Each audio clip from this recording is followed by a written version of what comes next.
أعوذ بالله من الشيطان الرجيم. إن الله لا يغفر أن يشرك به ويغفر ما دون ذلك لمن يشاء ومن يشرك بالله فقد افترى إثما عظيما.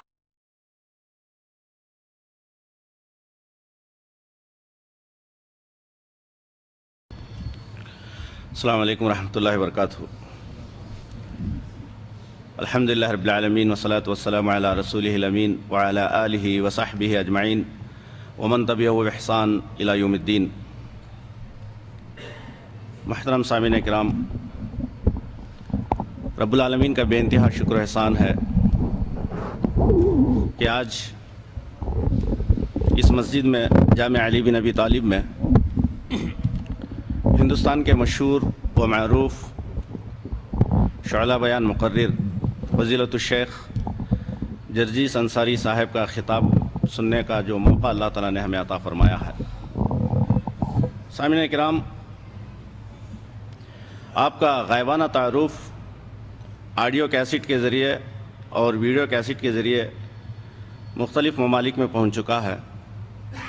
ویسے یہاں سعودی عربیہ میں بھی آپ کے کئی آڈیو اور ویڈیو کے ذریعے سے لوگ آپ کا غائبانہ تعارف دیکھے ہی، لیکن اللہ کا شکر احسان ہے کہ آج ہمیں بالمقابل آپ کا خطاب سننے کا جو اللہ نے موقع عطا فرمایا ہے. ہم اللہ سے دعا کرتے ہیں کہ شیخ موصوف کے علم میں ترقی اور عمر میں اللہ تعالیٰ برکت عطا فرمائے، اور جو کچھ ہمارے سامنے پیش کریں گے اس پہ ہمیں رب العالمین عمل کرنے کی توفیق عطا فرمائے. محترم سامعین، شیخ کے تعارف میں میں اتنا ہی کہنا کافی سمجھتا ہوں کہ آپ کا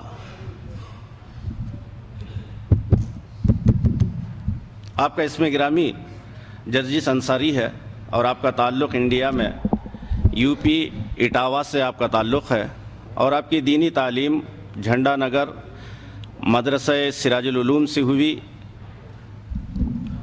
اور آپ علی گڑھ یونیورسٹی سے سنسکرت میں ایم اے کیے ہیں. ہندو مذاہب کی کتابوں کا آپ کو اتنا زیادہ مہارت ہے اور اتنی اس کے اندر معلومات ہیں کہ اگر کوئی سوال کے لیے ہندو سامنے آ جائے، کوئی سوال کر بیٹھے، تو انہی کتابوں سے ویدوں کے جو اس کے اندر جو ہے اتنے تیزی کے ساتھ پڑھ کے سناتے ہیں. میں سمجھتا ہوں کہ کوئی ہندو پنڈت بھی اتنا تیزی کے ساتھ نہیں پڑھے گا، اور انہی کی کتابوں سے سامنے والے کو ساکت کر دیتے ہیں. بہرکیف محترم سامعین اکرام، شیخ موصوف کا انداز نرالا اور مؤثرانہ اور سامنے والے کو ساکت کر دینے والا انداز ہے. آج انشاءاللہ آپ اس انداز کو سنیں گے. آج ہمارے سامنے توحید اور شرک اس موضوع پر شیخ موصوف ہمارے سامنے خطاب فرمائیں گے. میں شیخ موصوف کو دعوت دیتا ہوں کہ آپ اپنے موضوع کا آغاز کریں.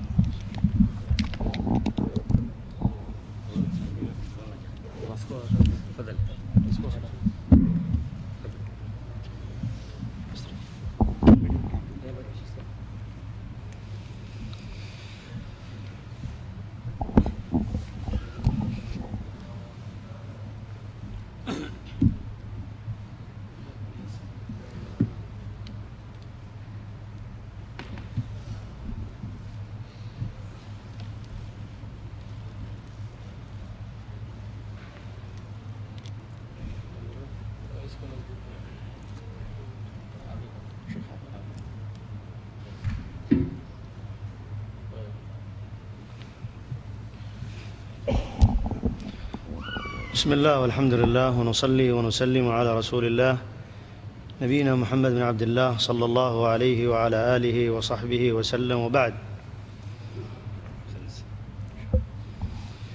نحمد الله سبحانه وتعالى على نعمة الإسلام، ونحمده على نعمة الإيمان، ونحمده على نعمة الأمن والإيمان، ونحمده سبحانه وتعالى على أن جمعنا في هذا المكان الطاهر في هذا الجامع المبارك، ونسأله سبحانه وتعالى كما جمعنا في هذا المكان أن يجمعنا في جنات عدن إنه ولي ذلك والقادر عليه. يسر جامع علي بن أبي طالب بالخبر الجنوبية إماما ومؤذنا وجماعة وجميع أهل الحي أن يرحبون بالشيخ جرجيس أنصاري.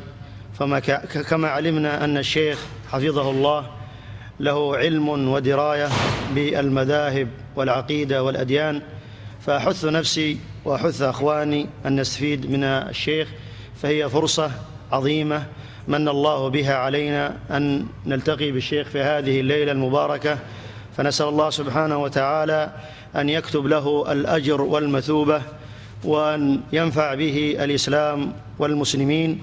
فهذا شرف عظيم أن نلتقي بالشيخ جرجيس حفظه الله، وهو كما عرفنا عالم بالمذاهب وبالأديان والفرق. نسأل الله سبحانه وتعالى أن ينفع به وأن يأخذ على يديه وأن يحفظه من بين يديه ومن خلفه، إنه ولي ذلك والقادر عليه.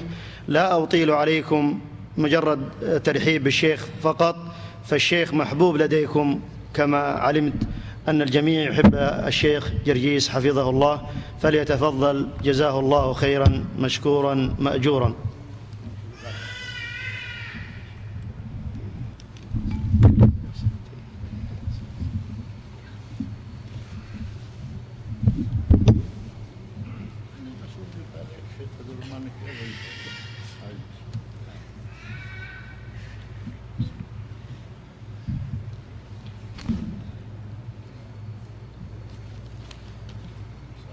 السلام خیریت ہے، پہنچ گئے وقت ہے.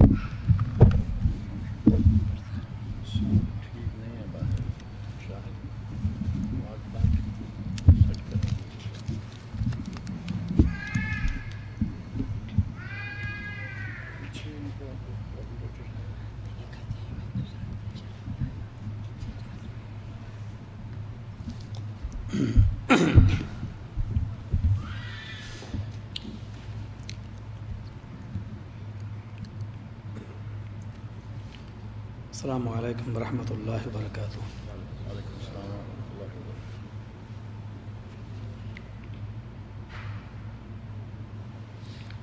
ان الحمد للہ نحمده ونستعینه ونستغفره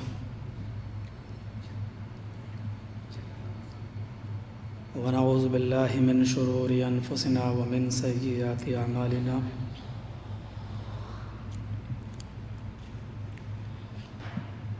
من يهدي الله فلا مضل له ومن يضلل فلا هادي له. وأشهد أن لا إله إلا الله وحده لا شريك له. وأشهد أن محمدًا عبده ورسوله. أما بعد فإن خير الحديث كتاب الله، وخير الهدي هدي محمد صلى الله عليه وسلم، وشر الأمور محدثاتها، وكل محدثة بدعة، وكل بدعة ضلالة، وكل ضلالة في النار. أعوذ بالله من الشيطان الرجيم. بسم الله الرحمن الرحيم.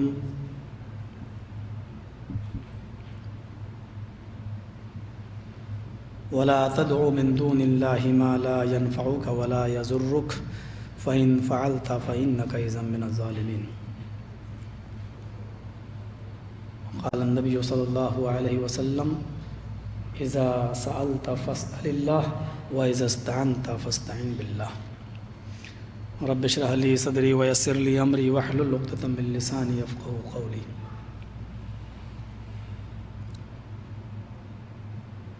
ہر قسم کی تعریف،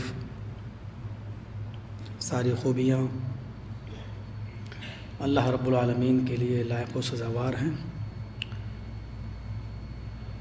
جس نے ہمیں اور آپ کو اسلام جیسا سیدھا، سچا اور سنجیدہ مذہب عطا فرمایا۔ قرآن کریم جیسی ایک گائیڈ بک اس نے ہمیں اور آپ کو ہماری رشد و ہدایت کے لیے عطا فرمائی۔ جناب محمد رسول اللہ صلی اللہ علیہ وسلم کا امتی ہونے کا شرف بخشا۔ آج کا یہ پروگرام جو پہلے سے فکس نہیں تھا اور یہ اچانک رکھا گیا، اور مجھے جو ٹاپک دیا گیا ہے، جو موضوع، وہ توحید کی اہمیت اور شرک کا رد۔ اس سلسلے میں مجھے کچھ باتیں آپ کے سامنے رکھنی ہیں۔ توحید کیا ہے؟ توحید کی ضد ہے شرک۔ شرک کے نقصانات کیا ہیں؟ خاص طور پر ان علاقوں میں جہاں اسلام کچھ دیر سے پہنچا اور جو خرافاتیں نظر آ رہی ہیں، ہم اور آپ یہاں پڑھتے رہتے ہیں، سنتے رہتے ہیں۔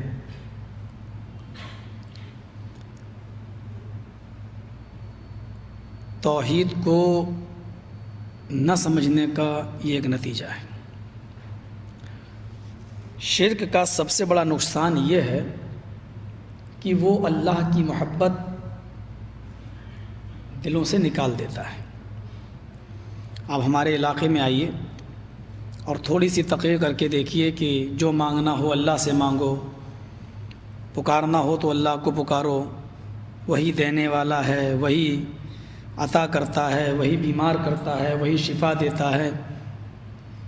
فوراً صبح اٹھ کر چائے کی ہوٹلوں پر آپ پر تبصرے ہونے لگیں گے۔ اور اس کے برعکس اگر آپ یہ بات کر کے دیکھیں کہ فلاں کے کارنامے یہ ہیں، فلاں کی کرامتیں یہ ہیں، ان کے در سے کوئی خالی ہاتھ نہیں آیا، وہاں جو پہنچتا ہے اس کو ملتا ہے، اور پھر علاقے بٹے ہوئے ہیں، اگر آپ اس طریقے کی باتیں کریں تو آپ کو جو پذیرائی حاصل ہوگی اس کا کیا کہنا۔ توحید وحد یوحد کا مصدر ہے، جس کا معنی ہوتا ہے اللہ رب العالمین کو ایک جاننا، ایک ماننا۔ سنسکرت میں اس کے مد مقابل جو لفظ آتا ہے وہ ہے ایکیشور واد۔ توحید کی ضد ہے شرک، اور شرک کو سنسکرت میں کہتے ہیں بہو ایش پوجا۔ بہت سے دیوی دیوتاؤں کی اور بہت سے معبودان باطلہ کی عبادت ہے۔ چونکہ ہر نبی کی یہی ایک دعوت رہی ہے کہ ایک اللہ کی عبادت کرو۔ وَلَقَدْ بَعَثْنَا فِي كُلِّ أُمَّةٍ رَسُولًا أَنِ اعْبُدُوا اللَّهَ۔ ہم نے ہر امت کے اندر ایک رسول بھیجا یہ دعوت دے کر کہ ان اعبدوا اللہ، کہ تم صرف ایک اللہ کی عبادت کرو، وَاجْتَنِبُوا الطَّاغُوتَ، اور طاغوت کی عبادت سے، طاغوت کی پوجا سے بچو۔ علامہ ابن قیم الجوزی رحمۃ اللہ علیہ نے طاغوت کی تعریف کرتے ہوئے لکھا ہے کہ کل ما عبد من دون اللہ، ہر وہ چیز جس کی عبادت اللہ کے علاوہ کی جائے وہ طاغوت ہے۔ ہر وہ چیز جس کی عبادت کا مفہوم بڑا وسیع ہے۔ قیام بھی عبادت ہے، رکوع بھی عبادت ہے، سجدہ بھی عبادت ہے، دعا بھی عبادت ہے۔ اگر کوئی شخص اللہ کو چھوڑ کر کسی غیر کے لیے قیام کرتا ہے تو یہی طاغوت ہے، کسی غیر کے سامنے رکوع کرتا ہے تو یہی طاغوت ہے، کسی غیر کو سجدہ کرتا ہے تو یہی طاغوت ہے۔ اللہ کو چھوڑ کر کسی غیر سے اپنی حاجت روائی و مشکل کشائی کا سوال کرتا ہے تو یہی طاغوت ہے۔ کل ما عبد من دون اللہ، ہر وہ چیز جس کی عبادت اللہ کے علاوہ کی جائے وہ طاغوت۔ توحید کی کئی قسمیں ہوا کرتی ہیں، توحید ربوبیت ہے، توحید الوہیت ہے، توحید اسماء و صفات ہے۔ خاص طور پر توحید الوہیت کا بڑا مذاق اڑایا جاتا ہے۔ نبی اکرم کو مان لینا کوئی بڑا کمال نہیں ہے۔ آج بھی ہم ہندوستان کے اندر اگر دیکھیں، پاکستان کے اندر دیکھیں تو بڑے بڑے مستشرقین اور غیر مسلموں نے بڑی بڑی کتابیں تک لکھ ڈالی ہیں نبی اکرم صلی اللہ علیہ وسلم کی تعریف میں۔ خود مہاتما گاندھی کے وہ الفاظ ستیہ اور اہنسا کے اندر آج بھی لکھے ہوئے ہیں کہ جو لوگ چلا کرتے ہیں اور بوریا بستر لے کر گھومتے ہیں، مسجدوں میں جاتے ہیں، دعوت و تبلیغ کا فریضہ انجام دیتے ہیں، ان لوگوں کو دعوت و تبلیغ کی قطعی کوئی ضرورت پیش نہیں آئے اگر یہ لوگ جناب محمد رسول اللہ کا اخلاق اپنے اندر پیدا کر لیں، نبی اکرم کا کریکٹر اپنے اندر پیدا کر لیں۔ نبی اکرم کا اخلاق پیدا کرنے کے بعد غیر مسلم دنیا خود بخود ان کو دیکھتے ہوئے مسلمان ہو جائے گی، اسلام قبول کر لے گی۔ یہ بات مہاتما گاندھی نے لکھی ہے ستیہ اور اہنسا کے اندر، جو آج بھی موجود ہے۔ عرب کے کافر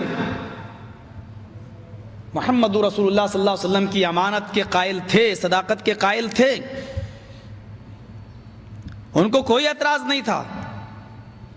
ان کو اعتراض تھا تو صرف الوہیت کا۔ وہ اپنے 360 بتوں کو نہیں چھوڑنا چاہتے تھے۔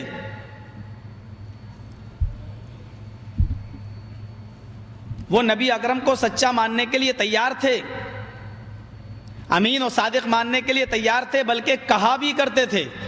اتنا ہی نہیں بلکہ اپنی امانتیں محمد رسول اللہ کے پاس رکھا بھی کرتے تھے اور اپنے فیصلے وہ محمد رسول اللہ سے کرایا کرتے تھے۔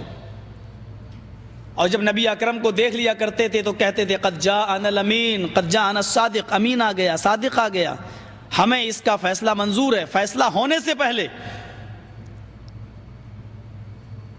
ذرا تیقن کا انداز دیکھیے، فیصلہ ہونے سے پہلے وہ یہ مان لیا کرتے تھے اور کہتے تھے کہ مجھے اس کا فیصلہ منظور ہے، جو بھی فیصلہ کرے گا میں فیصلہ مان لوں گا۔ فیصلہ کیا ہوگا، میرے خلاف یا میرے فیور میں، یہ تو بات کی بات ہے، مجھے منظور ہے ان کا فیصلہ، چاہے وہ میرے فیور میں ہو چاہے وہ میرے اپوزٹ ہو۔ وہ نہیں مانتے تھے تو صرف اس بات کو، لا الہ الا اللہ، ایک اللہ کی عبادت، وہ کسی قیمت پر اس کے قائل نہیں تھے۔ وہ یہ کہتے تھے کہ ٹھیک ہے ہم اللہ کو ماننے کے لیے تیار ہیں لیکن ان کو نہیں چھوڑیں گے، یہ ہمارے سفارشی ہیں اور یہ ہماری دعائیں اللہ تک لے کے جاتے ہیں، یہ اللہ کے قریبی ہیں، اللہ کے ان سے تعلقات ہیں، تعلقات۔ ایک کتاب آتی ہے سیرت غوث پاک کے نام سے، انڈیا کی چھپی ہوئی ہے، بامبے سے چھپی ہوئی ہے۔ اس کے صفحہ نمبر 179 پر 179 صفحے پر ایک دلچسپ واقعہ لکھا ہوا ہے۔ اس سے آپ یہ دیکھیے کہ اللہ کا مقام کیا ہے اور غوث پاک کا مقام کیا ہے، اس کو آپ اندازہ لگا سکتے ہیں اس واقعے کو سن کر۔ جن کو غوث پاک، مجھے تھوڑی سی اجازت چاہیے، حالانکہ غوث صرف اللہ ہے۔ لکھا ہے کہ گاؤں کے لوگوں نے ایک بار ایک گاؤں کے مکھیا سے، جو پردھان تھا اس گاؤں کا، سرپنچ تھا، اس سے کہا کہ بارش بہت دنوں سے نہیں ہو رہی ہے اور تم گاؤں کے مکھیا بنے بیٹھے ہو۔ تو گاؤں کا مکھیا بولتا ہے کہ چندہ کرو، پیسہ اکٹھا کرو، میں اللہ کے پاس جاتا ہوں اور اس سے بات کر کے آتا ہوں۔ صفحہ نمبر 179 یاد رکھیے گا، سیرت غوث پاک حاجی علی کی درگاہ پہ مل جائے گی، تھوک کے بھاؤ بکتی ہے کتاب، قیمت بھی بہت زیادہ نہیں ہے، صرف 75 روپے انڈین کرنسی۔ لکھا ہے کہ گاؤں کا مکھیا لوگوں سے چندہ کر کے کہیں غائب ہو گیا, اللہ کے پاس کیا جائے گا وہ. سوچا 8-10 دن میں بارش ہو جائے گی تو لوٹ کے آ جاؤں گا, لیکن 8-10 دن تک بارش نہیں ہوئی. بہرحال وہ بیچارہ آیا, اور آنے کے بعد لوگوں نے کہا کیا ہوا, ابھی تک بارش نہیں ہوئی, آپ کی اور اللہ کے درمیان کیا بات ہوئی؟ تو گاؤں کا مکھیا کہتا ہے کہ اللہ بہت غصے میں. کہا کیوں؟ کہا وہ اتنے غصے میں ہے کہ وہ بارش نہیں ہوگی, وہ بارش نہیں کرے گا. اور اس نے مجھ سے کہا کہ تو آیا ہے میرے پاس, لوگ مجھے رب مانتے ہی کہاں ہیں, جو کچھ تو مانتے ہیں وہ غوث پاک کو مانتے ہیں, مجھے کہاں مانتے. میرے نام پہ کوئی فقیر تمہارے دروازے پہ چلا جائے کہ اللہ کے نام پہ دے دو, تو کوئی دینے والا نہیں. اور بڑے پیر صاحب کے نام پر اگر کچھ مانگ لیا جائے, عبد القادر جیلانی کے نام پر, تو 11ویں کی ڈیگے لے لو, حلوے لے لو, بریانی لے لو, وہ ساری چیزیں لوگ مجھے مانتے ہی کہاں, سب کچھ تو اس نے غوث پاک کو طلب کیا ہے. پھر کیا ہوا؟ کہا میں اللہ کو اور غوث پاک کو دونوں کو لڑتا ہوا چھوڑ کے چلا آیا. اب اگر اللہ جیت گیا تو بارش بالکل نہیں ہوگی, اور غوث پاک اگر جیت گئے تو انتظار کرو کہ 2-4 دن میں شاید بارش ہو جائے. اس واقعے سے آپ کیا اندازہ لگاتے ہیں؟ اور اسی کے 2 صفحہ الٹنے کے بعد, صرف 2 صفحہ 181 صفحے پر دیکھیں گے لکھا ہوا ہے غوث اعظم دستگیر. اب دستگیر کا معنی دیکھیے کیا لکھا ہوا ہے. بڑے پیر صاحب نے اللہ سے کہا کہ دکھاؤ یہ 7 آسمان تو نے کیسے بنائے, میں یہ دکھلانا چاہتا ہوں شرک کے نقصانات کیا ہیں. جب شرک انسانی زندگی میں آتا ہے تو یہ اللہ کے مقام و مرتبے کو کس طرح گھٹاتا ہے. بڑے پیر صاحب اللہ سے کہہ رہے ہیں غوث پاک عبد القادر جیلانی کہ مجھے دکھلاؤ یہ 7 آسمان تو نے کیسے بنائے ہیں. گویا کہ یہ انجینئر تھے, سگنیچر ان کو کرنا تھے. اللہ تعالیٰ ان کو لے کے چلا. پہلا آسمان دیکھا, کہا بالکل ٹھیک. دوسرا دیکھا, کہا مستحسن, اچھا ہے. تیسرے کو بھی پاس کر دیا. چوتھے آسمان پر جب اللہ پہنچا تو اس کو بھی پاس کر دیا کہ یہ بھی ٹھیک. چھٹے آسمان پر جب اللہ پہنچا, 5واں چھٹے پر, تو وہاں سے اللہ کا پیر پھسلا. بڑے پیر صاحب کا پیر نہیں پھسلا, میں بولنے میں غلطی نہیں کر رہا ہوں, اللہ کا پیر پھسلا. اور چھٹے آسمان سے اللہ گرا, اور وہ گر کر نیچے چوتھے آسمان پر آیا. بڑے پیر صاحب نے اپنا داہنا ہاتھ بڑھایا اور اللہ کو کھینچ لیا, پکڑ کے ان کو اٹھا لیا, گرنے سے, زمین پر آنے سے ان کو روک لیا, ہاتھ پکڑا اور ان کو کھینچا اور اوپر چڑھا لیا. اس دن سے ان کا نام پڑ گیا دستگیر, ہاتھ بڑھا کر اللہ کو کھینچنے والا. یہ دستگیر کا معنی یہ ہے, ہاتھ بڑھا کر اللہ کو کھینچنے والا. میں سمجھتا ہوں کہ اللہ کی جو رسوائی اور ذلت اس فرقے نے کی ہے, شاید ہندوؤں کی مذہبی کتابیں بھی اگر آپ پڑھ ڈالیں تو یہ نہیں ملے گا آپ کو. مسجد ہے, میں نہیں چاہتا تھا کہ یہاں کوئی منتر پڑھوں, لیکن ایک منتر میں پڑھتا ہوں جس سے توحید کا ثبوت ملتا ہے. ذرا غور کیجئے. یچتی یو یو پم مما نستسما دیوی شوری رشا, یجروید ادھیائے 2 منتر نمبر 21 کے اندر آپ یہ منتر دیکھیں گے. آج بھی یہ منتر لکھا ہوا ہندوؤں کی کتابوں میں. یچتی یو یو پم مما, یاچنا کے معنی ہوتے ہیں سنسکرت میں بھیک مانگنا. یچتی امپریٹیو سینٹینس ہے, فعل امر ہے. مانگو کس سے؟ یو, اس سے. یو اس میں اشارہ بعید کے لیے آتا ہے, مانگو اس سے. اور دوبارہ جو یو آ رہا ہے یچتی یو, یو 2 مرتبہ یو آیا, دوسری مرتبہ جو یو آیا اس کا معنی ہے وہی ہے. یچتی یو یو, مانگو اس سے وہی ہے. پم مما, جو تمہاری جھولیوں کو بھرتا ہے, جو تمہیں سب کچھ دیتا ہے, وہی ہے جو تمہیں دینے والا ہے. نستسما دیوی شوری رشا, نستسما دیوی شوری رشا, نہیں ہے کوئی اس کے علاوہ جو تمہاری جھولی جو تمہیں کچھ بھی دے سکے. نستسما, نہیں ہے کوئی, دیوی شو, دیوی دیوتا, ری رشا, جو تمہیں کچھ بھی دے سکے. اس کے علاوہ کوئی بھی دیوی دیوتا ایسا نہیں جو تمہیں کچھ بھی دے سکے. ہندو مذہب کی کتابوں میں آج تک یہ توحید ملی ہے. وہ الگ بات ہے کہ ان کے ہاں ویدوں میں ان کے ہاں جو بتوں کی پوجا کی جاتی ہے مورتیوں کی. حالانکہ ہندو دھرم میں جو دو گروہ ہیں, ایک آریہ دھرم ایک سناتن دھرم, آریہ دھرمی لوگ بتوں کی اور مورتیوں کی پوجا کے قائل نہیں ہیں. صاف لکھا اوم نراکارم مستی نیاکارم, وہ نراکار ہے اس کا کوئی آکار نہیں. وہ اسٹیچو ہے اس کا کوئی اسٹیچو نہیں ہے. اوم نراکارم, وہ نراکار ہے اس کا کوئی آکار نہیں ہے, اس کی کوئی شکل ہی نہیں ہے. اسی کو قرآن نے یہ کہہ دیا لیس کمثلہ شیء, اللہ کے مثل کوئی چیز نہیں ہے, اس کے مثل کوئی چیز ہے ہی نہیں. ان کے ہاں جو مورتیاں رکھی ہوتی ہیں وہ مورتیاں بھگوان نہیں مانتے. وہ یہ کہتے ہیں یہ بھگوان کا, یہ رب کا روپک ہیں. یعنی ہم یہ تصور کر لیتے ہیں کہ گویا میرا اللہ میرے سامنے, حالانکہ وہ رب نہیں مانتے ان کو بھی. جیسے آپ یہ کہتے ہیں کہ ہم ان کو صرف بزرگ مانتے ہیں, اللہ نہیں مانتے, یہ ہماری دعائیں لے کر اوپر جاتے ہیں. ذرا تصور تو کرو, مولانا ابوالکلام آزاد کی زندگی پر مولانا ابوالکلام آزاد لکھتے ہیں, نقوش ابوالکلام آزاد دیکھو, وہ لکھتے ہیں کہ میرے گھر میں میرا باپ جو تھا وہ بالکل مشرک تھا, اور میرے اپنے گھر میں میری حیثیت یہ تھی جیسے ابراہیم کے گھر میں آزر, آزر کے گھر میں ابراہیم.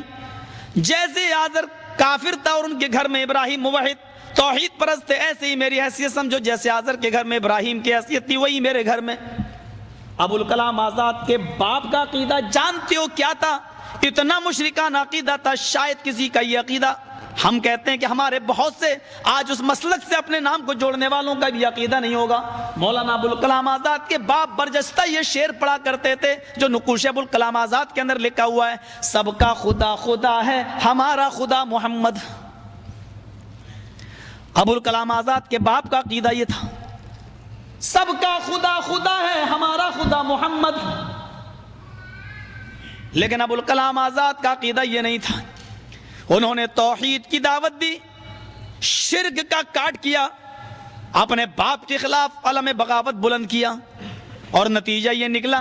جو لوگ انڈیا سے وابستہ ہیں ان کو اچھی طرح معلوم ہوگا کہ مولانا ابوالکلام آزاد خطیب الہند کا مزار آج بھی دہلی کی جامع مسجد کے اندر موجود ہے. لیکن اس مزار کی حیثیت کیا ہے؟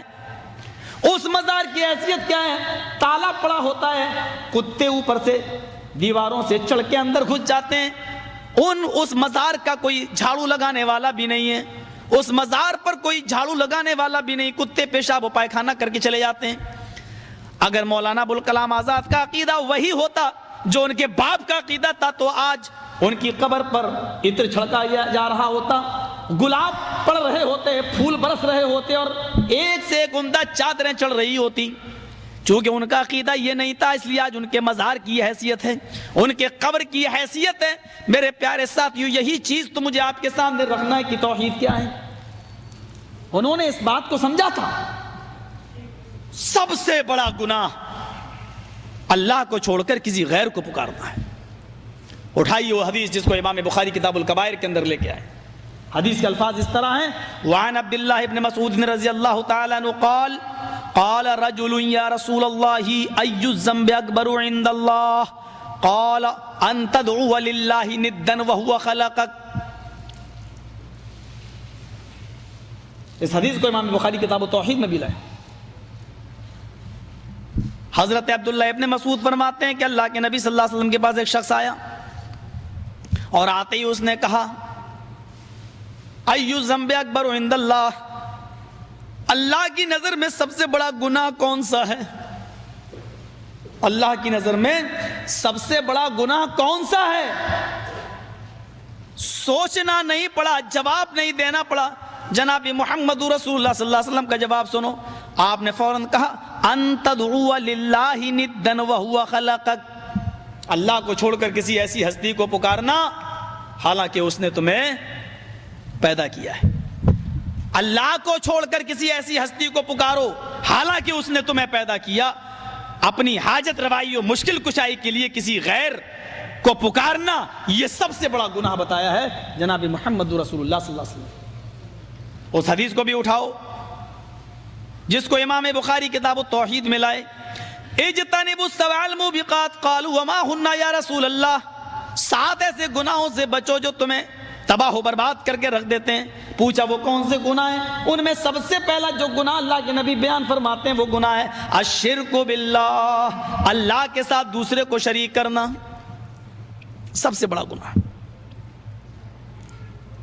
یہ جو سلسلہ چلا ہے ذرا غور کرنا، منوسمرتی میں ایک بڑا دلچسپ واقعہ لکھا ہوا ہے، مجھے نہیں معلوم یہ ہندو بھائیوں میں یہ واقعہ کہاں سے آیا ہے ان کی کتابوں کے اندر۔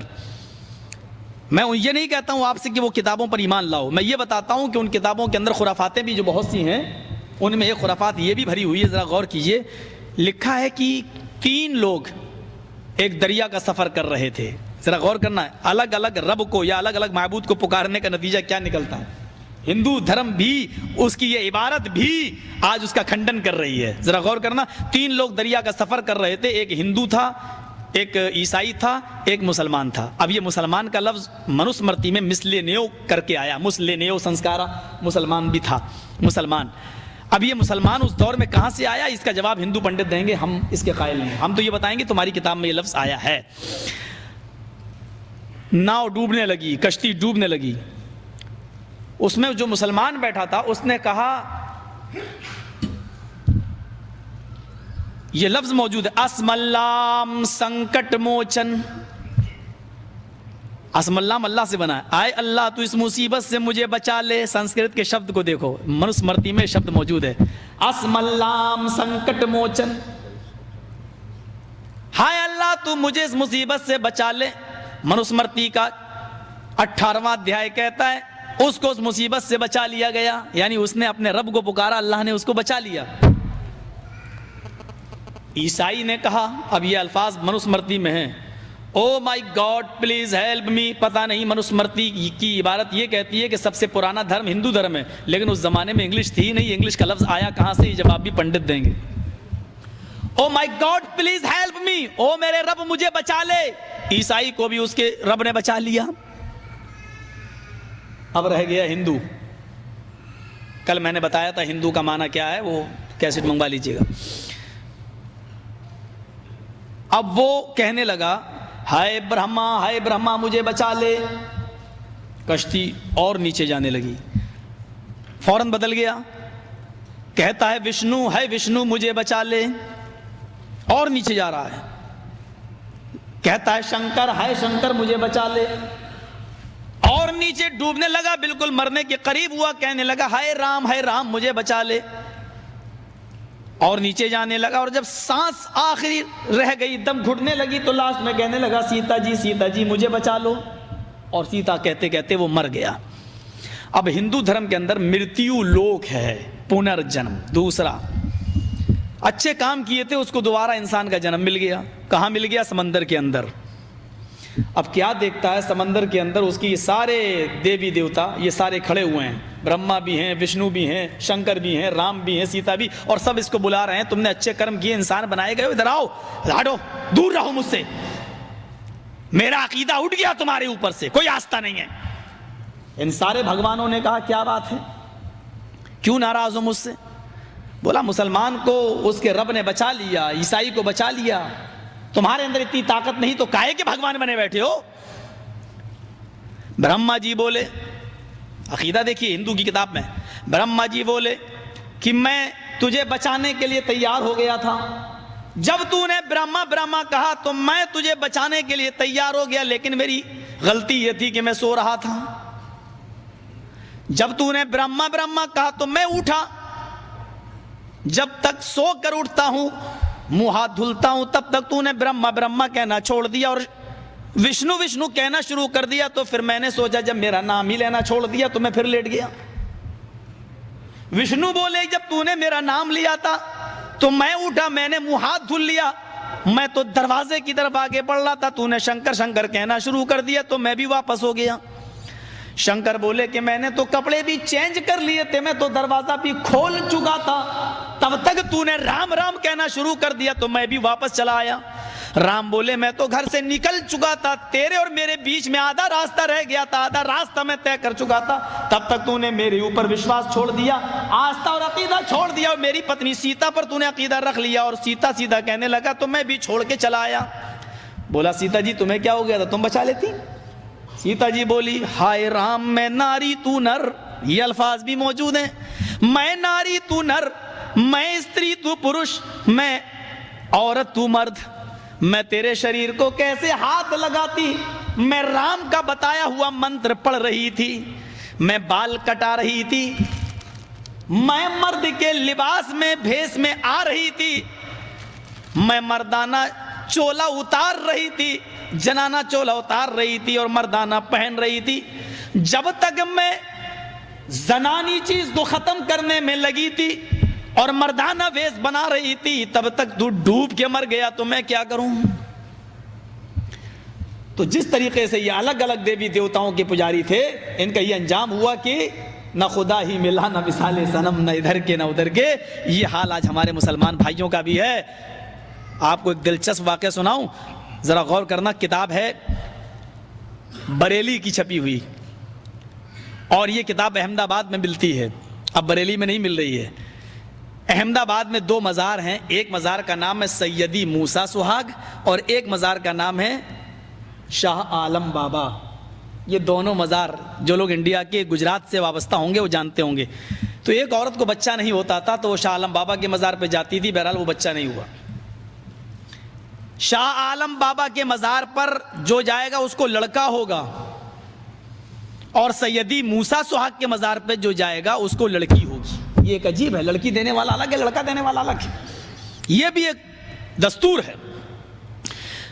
شاید سیدی موسیٰ سہاگ اسی لیے چوڑیاں پہنتے تھے اپنے ہاتھوں میں، یہاں تک چوڑیاں پہنے رہتے تھے، بلکہ پہنتے ہی نہیں تھے. ایک بار لوگوں نے کہا بارش نہیں ہو رہی ہے تو چل بھی دیے، دعا کرنے کے لیے نکلے بھی ہیں. یہ پورا واقعہ ملفوظات میں پڑھا جا سکتا ہے.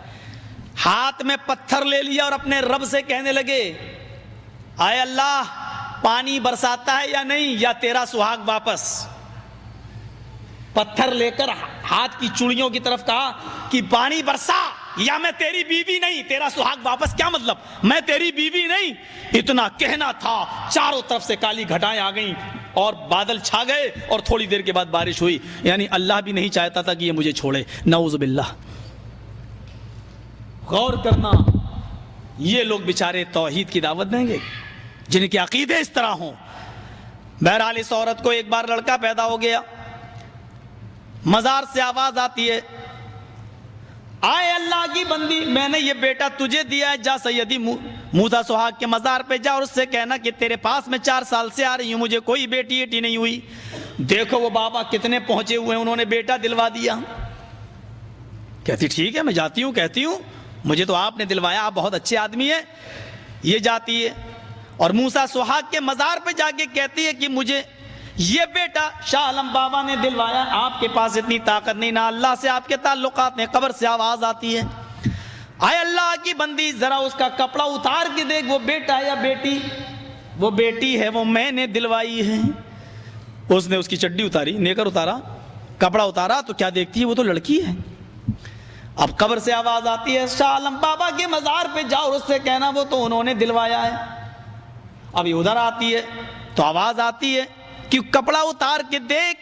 جب وہ اس کا کپڑا اتارتی تو لڑکا. میں اس نتیجے پہ نہیں پہنچ پایا کہ آخر وہ لڑکا رہا یا لڑکی.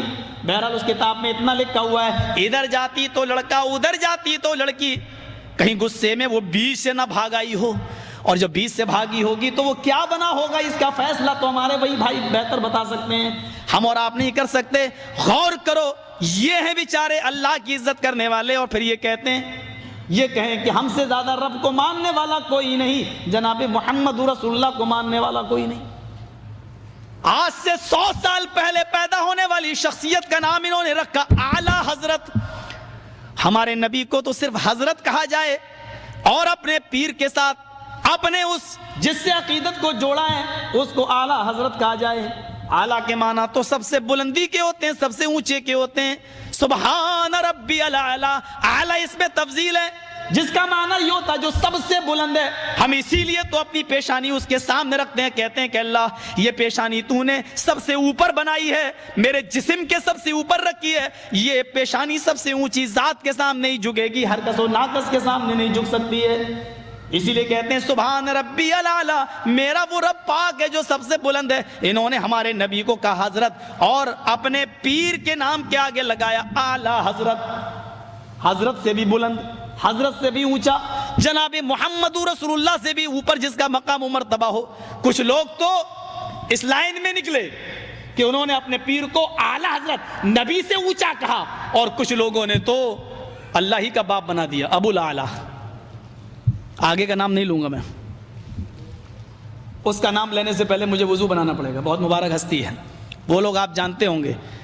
کسی نے کہا اعلیٰ حضرت محمد رسول اللہ سے بھی بلند، اور کسی نے کہا ابو الاعلیٰ، اعلیٰ کا بھی باپ، جو سب سے بلند ہے اس کا بھی باپ. اللہ کا بھی کوئی باپ ہوتا ہے نعوذ باللہ. ذرا غور کرو، کنیتیں بھی رکھی تو ایسی، لقب بھی رکھے تو ایسے. کنیتیں اور لقب بھی رکھے تو ایسے.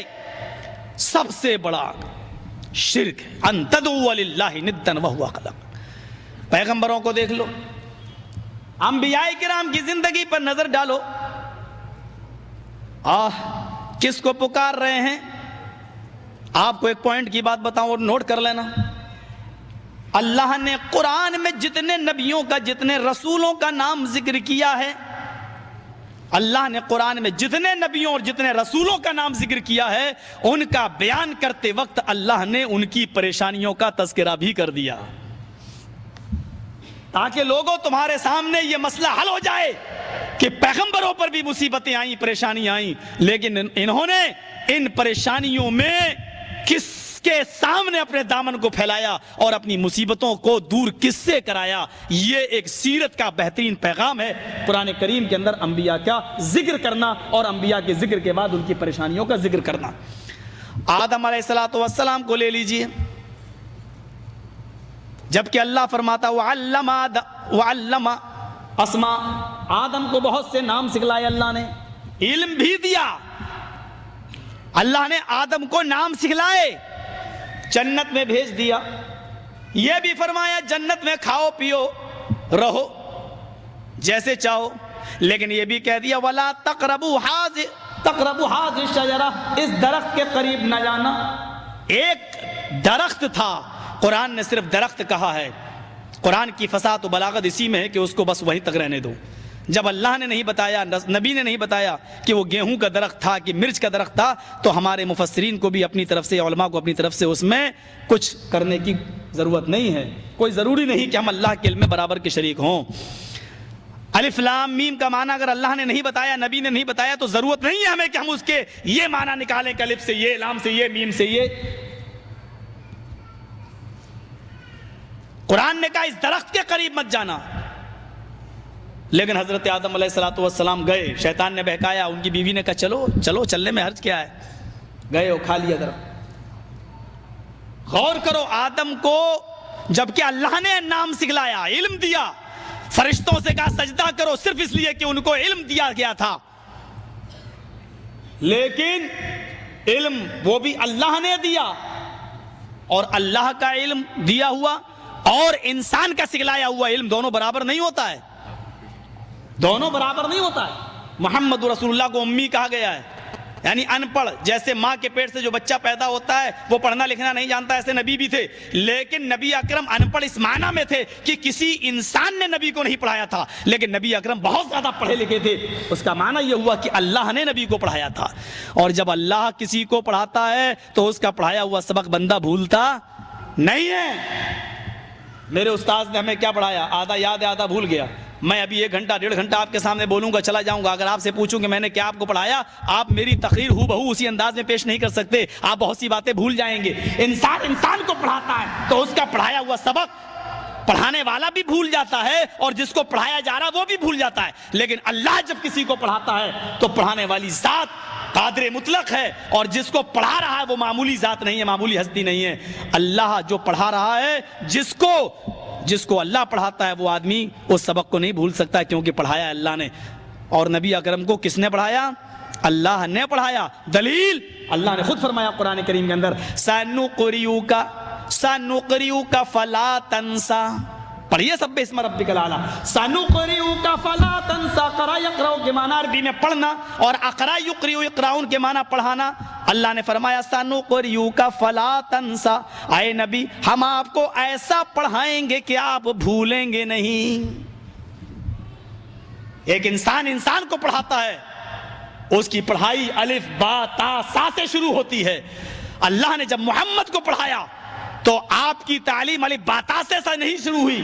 انزلہ علی قلبک، ہم نے اس قرآن کو آپ کے دل پر نازل کیا ہے. وہ پڑھائی اقرا بسم ربک الذی خلق سے شروع ہوتی ہے غار حرا کے اندر. ذرا غور کیجئے، اللہ جب نبی کو پڑھاتا ہے، اللہ جب کسی کو پڑھاتا ہے تو انداز الگ ہوتا ہے، ایک انسان کو پڑھاتا ہے تو انداز الگ ہوتا ہے.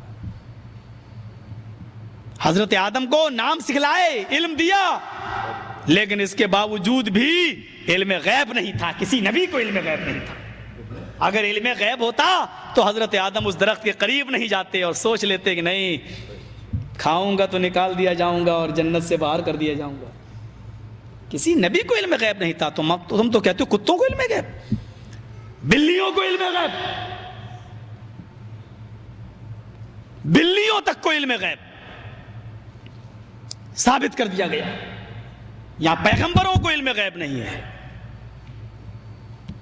حضرت یعقوب علیہ السلام کو علم غیب ہوتا تو اپنے بیٹے یوسف کو ان 11 بھائیوں کے ساتھ بھیجتے جنہوں نے کنویں میں پھینک دیا تھا اور کہا تھا کہ بھیڑیا کھا گیا ہے یوسف کو.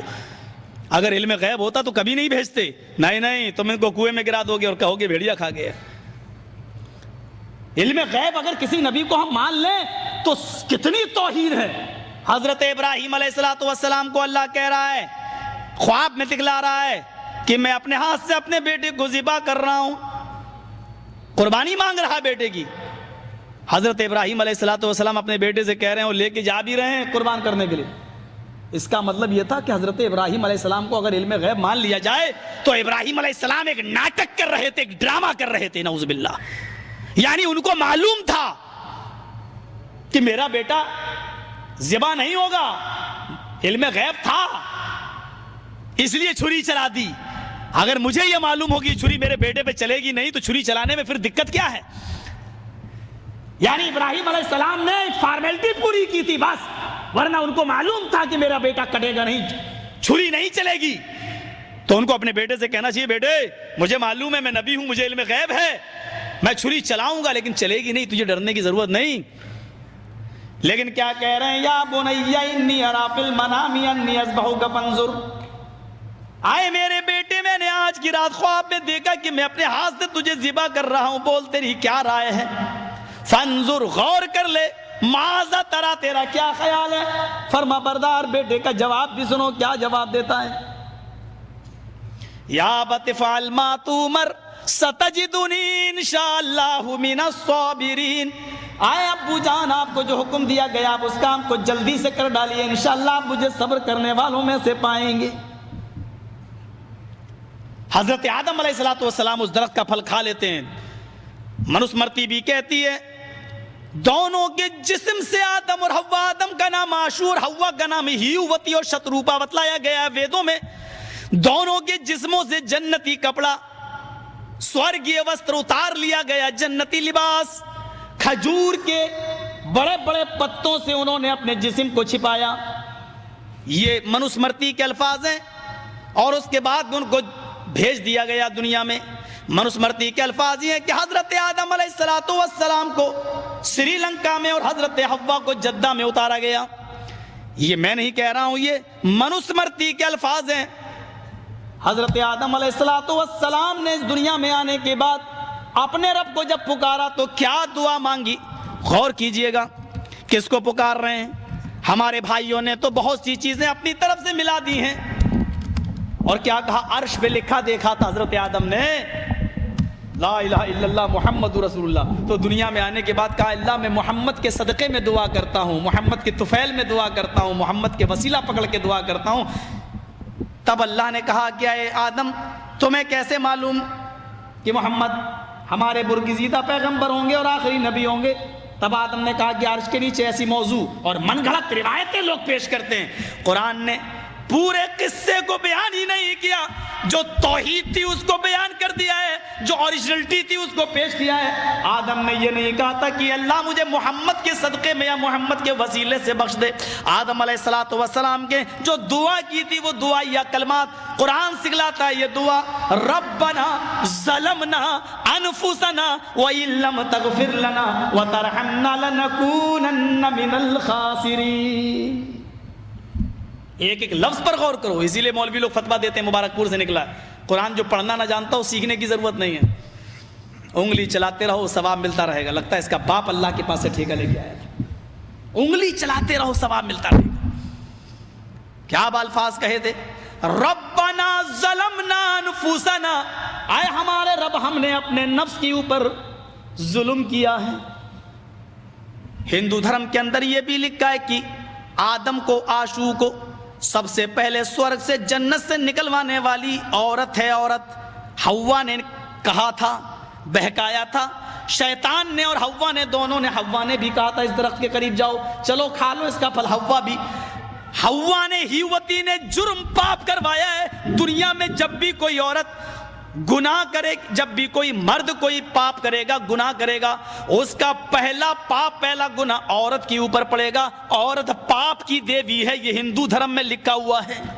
آج یہ لوگ ہم سے کہتے ہیں کہ اسلام نے عورت کا مذاق اڑایا ہے, پردے کی چار دیواری میں رکھ دیا ہے. ایک مرد کو 4 بیوی رکھنے کی اجازت ایک عورت کو کیوں نہیں ہے؟ اس طریقے کے الزامات جو انڈیا میں ہم لوگوں کے اوپر لگتے ہیں, وہ ذرا منوسمرتی کھولیں اور مجھے بتائیں. عورت کو پاپ کی دیوی کہنا, پہلا مرد جو بھی گناہ کرے گا اس کی سزا پہلے عورت کو ملے گی. عورت پاپ کی دیوی ہے, اس کو پاپ کی دیوی کہہ دینا. بائبل میں لکھا ہے عورت تکلیف اٹھانے کے لیے پیدا ہوئی ہے. انجیل میں, ہم نیو ٹیسٹامنٹ کی بات کر رہے ہیں, اولڈ ٹیسٹامنٹ تورات کہتے ہیں اس کو, اس میں بھی لکھا ہوا ہے. لیکن نیو ٹیسٹامنٹ جس کو انجیل کہا جاتا ہے, اس میں لکھا ہے کہ عورت تکلیف اٹھانے کے لیے پیدا ہوئی ہے. اور جب امریکہ کے اندر محذر سن کرنے والی جب نشیلی دوائیں بنی تھی تاکہ عورت کو جب ڈلیوری ہوتی ہے اور پیٹ میں جب بچہ آپریشن سے پیدا ہوتا ہے, آپریشن جب کرنا ضروری ہوتا ہے, اس موقع پر ایک انجیکشن لگایا جاتا ہے سن کرنے کا تاکہ اس کو تکلیف نہ ہو. تو امریکہ میں بڑا ہنگامہ کیا تھا پادریوں نے, اور یہ کہا تھا کہ ہماری کتابیں یہ کہتی ہیں کہ عورت تکلیف اٹھانے کے لیے پیدا ہوئی ہے, اس انجیکشن سے عورت کو سکون ملتا ہے, لہذا یہ بائبل کے خلاف ہے, یہ انجیل کے خلاف ہے, عورت کو آرام نہیں ملنا چاہیے. جنہوں نے یہ ہنگامے کیے ہوں, جو عورت کو اتنی تکلیف سے بچہ پیدا کرنے کے اوپر مصر ہو, غور کرو کہ وہ لوگ عورت کی آزادی کی بات کرتے ہیں, وہ لوگ جنہوں نے عورت کو یہ عزت دی ہے کہ 2 روپے کا صابن بھی اس وقت تک نہیں بکتا جب تک کہ اس پہ آدھی برہنہ اور ننگی عورت کا فوٹو نہ لگایا جائے. یہ لوگ آج عورت کی عزت کی بات کرتے ہیں. یورپ فلاسفر کیا کہتے ہیں, یورپین فلاسفر کہتے ہیں کہ جب بھی کوئی کام کرو, مردوں سے جب بھی کوئی کام کرو تو اپنے گھر کی عورتوں سے ضرور پوچھ لو, مشورہ ضرور کر لو, لیکن عورتیں جو مشورہ دیں اس کا الٹا کرو, کیونکہ عورت الٹی کھوپڑی لے کر پیدا ہوئی ہے. یہ یورپین فلاسفروں کا کہنا ہے کہ عورت سے مشورہ تو کرو لیکن جو مشورہ دے اس کا الٹا کرو, کیونکہ عورت الٹی کھوپڑی لے کر پیدا ہوئی ہے. یہ بیچارے عورت کی آزادی کی بات کرتے ہیں. حضرت آدم کی اس دعا میں یہ جملے دیکھو, ربنا ظلمنا, اے ہمارے رب. یہ نہیں کہہ رہے ہیں کہ صرف میں نے یا میری بیوی نے مجھ سے یہ ظلم کروایا ہے, مجھے وہ درخت تک لے گئی ہے. کیا کہہ رہے ہیں کہ ہم دونوں نے اپنے نفس کے اوپر ظلم کیا ہے. وَإِن لَّمْ تَغْفِرْ لَنَا, اور اگر تو نے ہماری مغفرت نہ کی, وَتَرْحَمْنَا, اور تو نے ہمارے اوپر رحم و کرم نہ کیا, لَنَكُونَنَّ مِنَ الْخَاسِرِينَ, تو ہم دونوں نقصان اٹھانے والوں میں سے, خسارہ اٹھانے والوں میں سے ہو جائیں گے. آدم کے اوپر مصیبت آئی تو اللہ کو پکار رہے ہیں. آدم ثانی جن کو کہا جاتا ہے, نوح علیہ السلام کو دیکھ لو, بیٹا ان کا پہاڑ کے اوپر چلا ہوا ہے, زمین سے پانی, اوپر سے پانی. فطری محبت جوش میں آ گئی, اپنے بیٹے کی محبت جوش میں آ گئی, کہنے لگے آئے اللہ اے میرے رب یہ میرا بیٹا. رب کو پکارا ضرور تھا لیکن جواب ملا انہو لیس من اہلک. آج بیٹا کہہ دیا, آئندہ بیٹا کہو گے تو آئے نوح تم سے نبوت چھین لوں گا. وہ تمہارے اہل و عیال سے نہیں جو تمہاری بات نہ مانے, جو رب کی توحید نہ مانے. بتانا مقصد یہ ہے کہ انہوں نے بھی اس مصیبت کی گھڑی میں صرف پکارا تو جناب محمد رسول اللہ کے رب کو پکارا, اپنے رب کو پکارا. مصیبت آئی تو کس کو پکار رہے ہیں, رب کو پکارا جا رہا ہے. حضرت یونس علیہ السلام کو دیکھ لو, سمندر کا سفر کر رہے ہیں, حکم ربانی کے بغیر. اگر علم غیب ہوتا تو وہ سمندر میں سفر ہی کیوں کرتے, کشتی پہ بیٹھتے ہی کیوں. وہ سمجھ لیتے کہ میں سمندر کا سفر کروں گا کشتی الٹے گی یا مجھے پھینکا جائے گا اور میں مچھلی کے پیٹ میں چلا جاؤں گا. علم غیب ہی نہیں. علم غیب ہوتا تو سفر ہی کیوں کرتے. یہ سارے واقعات ڈنکے کی چوٹ پہ اعلان کر رہے ہیں کہ علم غیب صرف اللہ رب العالمین کا حق ہے, اللہ کو ہے اور کسی کو ذرہ برابر علم نہیں. ہاں اللہ جتنا جس کو دے دے اس کے علاوہ کسی کو کوئی علم نہیں ہے. میرے بھائیوں یہ ساری چیزیں اعلان کر رہی ہیں. حضرت یونس علیہ السلام بیٹھ گئے, کشتی بھنور میں پھنس گئی. کشتی چلانے والے نے کہا کہ کوئی اپنے رب سے ناراض ہو کر آیا ہے. قرآن دازی ہوتی ہے, آئی یونس تم اللہ کے برگزیدہ بندے ہو, پرچی اٹھاؤ. حضرت یونس ہی پرچی اٹھاتے ہیں, کیا دیکھتے ہیں اس میں انہی کا نام آتا ہے, وہی اپنے رب سے ناراض ہیں. سارے لوگوں نے مل کر ان کو سمندر میں پھینک دیا. یہاں پھینکا, قرآن کے الفاظ دیکھو, فَالْتَقَمَهُ الْحُوتُ, یہاں پھینکا وہاں مچھلی نے لقمہ بنا لیا, مچھلی ان کو نگل گئی. 3 دن تک مچھلی کے پیٹ میں رہتے ہیں. رب یاد آتا ہے, پکار رہے ہیں تو رب کو پکار رہے ہیں. آواز آئی تو یہی لا الہ الا انت سبحانک انی کنت من الظالمین. کنت من الظالمین کے لفظ پر غور کرو کہ اس کے بعد حضرت یونس نے اپنے آپ کو کتنا بڑا ظالم کہا. کتنا بڑا ظالم. کیا جواب دیتے ہیں؟ لا الہ الا, تیرے علاوہ کوئی معبود نہیں, سبحانک تیری ذات پاک ہے, انی کنت من الظالمین, یقیناً میں ہی ظالموں میں سے ہوں, میں ہی ظالموں میں سے. حضرت یعقوب کو دیکھو, یوسف کے بھائیوں نے کہہ دیا بھیڑیے نے کھا لیا ہے, صبر کر کے رہ گئے لیکن رب کو پکارا. اتنا مانگا کہ روشنی چلی گئی آنکھوں کی. اللہ نے کہا یعقوب تم نے مجھے پکارا ہے, میں تمہاری آنکھوں کی روشنائی کو پہلے دوں گا تاکہ تم اپنے بیٹے کو پہچان سکو. رب کو پکارا تو اللہ نے یوسف کو واپس کر دیا. موسیٰ پیدا ہوئے, فرعون بچوں کو قتل کر رہا ہے. موسیٰ کی ماں کہتی اللہ کیا کروں؟ کہا اپنے بیٹے کو موسیٰ کو تو سمندر میں ڈال دے. لکڑی کا صندوق بنایا, اب کیا کروں, اس میں بند کر دے. اب کیا کروں, سمندر میں ڈال دے. سمندر کی تیز موجوں کو دیکھ دیے اللہ, سمندر کا کام تو ڈبونے کا ہے, میں اپنے لختے جگر کو سمندر میں کیسے ڈبو دوں.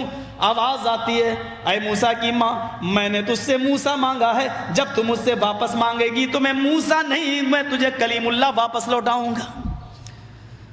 اللہ پہ بھروسہ کیا, اللہ کا کہنا مانا. موسیٰ علیہ السلام کو اسی صندوق میں بند کیا اور سمندر میں ڈال دیا اور اللہ نے کلیم اللہ بنا دیا. ابراہیم نے رب کو پکارا, یحییٰ نے رب کو پکارا, زکریا نے پکارا, آدم سے لے کر پورا قرآن پڑھ جاؤ, جتنے نبیوں کا نام اللہ نے لیا. ذرا اس کو دیکھو, نمرود نے آگ جلا رکھی ہے, آگ کی شعلیں آسمان سے باتیں کر رہی ہیں. حضرت ابراہیم کو جھولے پہ بٹھا دیا گیا ہے, ڈالنے والے ہیں, آگ میں پھینکا جانے والا ہے. تم تو وسیلے کی بات کرتے ہو, یہاں تو وسیلہ چل کے آیا. فرشتے چل کے آئے. ایک فرشتہ کہتا ہے ابراہیم کہو تو اس آگ کو اٹھاؤں اور پہاڑ کے نیچے پٹک دوں. دوسرا کہتا ہے کتنی تیز بارش لاؤں کہ پوری آگ بجھا دوں. جواب دیتے ہیں کہ میں رب کے اوپر ہوں, رب کے لیے لڑ رہا ہوں. اگر میں حق پر ہوں تو میرا رب میری مدد کرے گا, تمہاری مدد کی ضرورت نہیں. تم مردوں کا وسیلہ لیتے ہو. یا تو فرشتے زندہ ہیں اور فرشتے چل کے آئے, لیکن ابراہیم نے تو زندہ فرشتوں تک کا وسیلہ نہیں لیا. رب کو پکارا, آگ میں ڈالا گیا. حکم ہوتا قلنا یا نارو کونی برداً وسلاما علی ابراہیم. اے آگ, یا نارو, اے آگ, کونی ٹھنڈی ہو جا, بردن ٹھنڈی ہو جا. اور ٹھنڈی مفسرین نے لکھا ایک نقطہ, ٹھنڈی نہیں کہا اللہ نے, برداً وسلاما کہا, کیونکہ ٹھنڈی اگر کہتا تو اتنی ٹھنڈی بھی ہو سکتی تھی کہ برف سے زیادہ. جہاں زیادہ گرمی انسان کو نقصان پہنچاتی ہے وہیں زیادہ ٹھنڈک بھی انسان کو نقصان پہنچاتی ہے. اس لیے اللہ نے کہا ٹھنڈی تو ہو لیکن وسلامن, ایسی ٹھنڈی ہو کہ سلامتی والی, میرے بندے کے لیے نہ زیادہ گرمی ہو نہ زیادہ ٹھنڈی, بالکل سلامتی والی کہ میرے ابراہیم کو تکلیف نہ ہو. اعلیٰ ابراہیم کے اوپر کس کو پکار رہے ہیں؟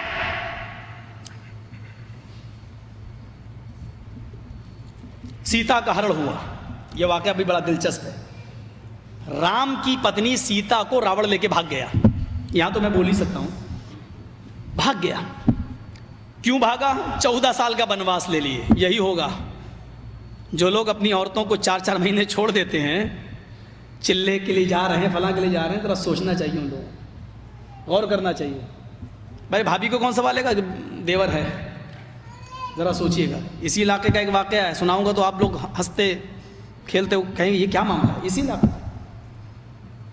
یہ واقعہ آج بھی لکھا ہوا ہے ہندو مذہب کی کتابوں میں, اور والمیکی رامائن میں. راوڑ لے کے بھاگ گیا, لیکن سیتا جی بڑی چالاک تھیں. توحید دیکھیے, سیتا جی بڑی چالاک تھیں. ان نے سوچا کہ ہنومان کو جب پتہ چلے, رام کو جب پتہ چلے گا میرے پتی کو, تو ہمیں تلاش کرنے کے لیے کسی کو بھیجیں گے. تو انہوں نے کیا کیا, سیتا جی نے کہیں انگوٹھی پھینکی, کہیں ناک کی نتھنی پھینکی, کہیں اوڑھنی پھینکی, کہیں چپل پھینکی. اور رام چندر جی نے پتہ چلا کہ راوڑ لے کے بھاگا, تو کہا تلاش کر کے آؤ. ہنومان کو بھیجا, اور لکشمن چھوٹے بھائی ہیں, باپ ایک ہے راجا دشرت, ماں 2 ہیں. راجا دشرت کی 4 بیویاں تھیں, اور والمیکی رامائن میں 4 لکھا ہے, رام چرت مانس میں 4 ہے, والمیکی میں 3 ہے. بہرحال 3 4 جو بھی ہو. تو ایک سے رام پیدا ہوئے اور ایک سے لکشمن. باپ ایک ہی ہے, تو لکشمن دوسری ماں سے پیدا تھے, لیکن باپ ایک ہی تھا. ہنومان نے اور لکشمن دونوں کو بھیجا رام نے, جاؤ میری پتنی کو تلاش کر کے آؤ. چلتے جا رہے ہیں, سب سے پہلے چپل ملی. ہنومان نے کہا لکشمن یہ چپل کس کی ہے؟ ہاں یہ تو میری بھابھی کی ہے, سیتا کی, میں جانتا ہوں یہ پہنتی تھی وہ, اس کا مطلب اسی راستے سے لے کے گئے. ہاں چلو, چلتے گئے.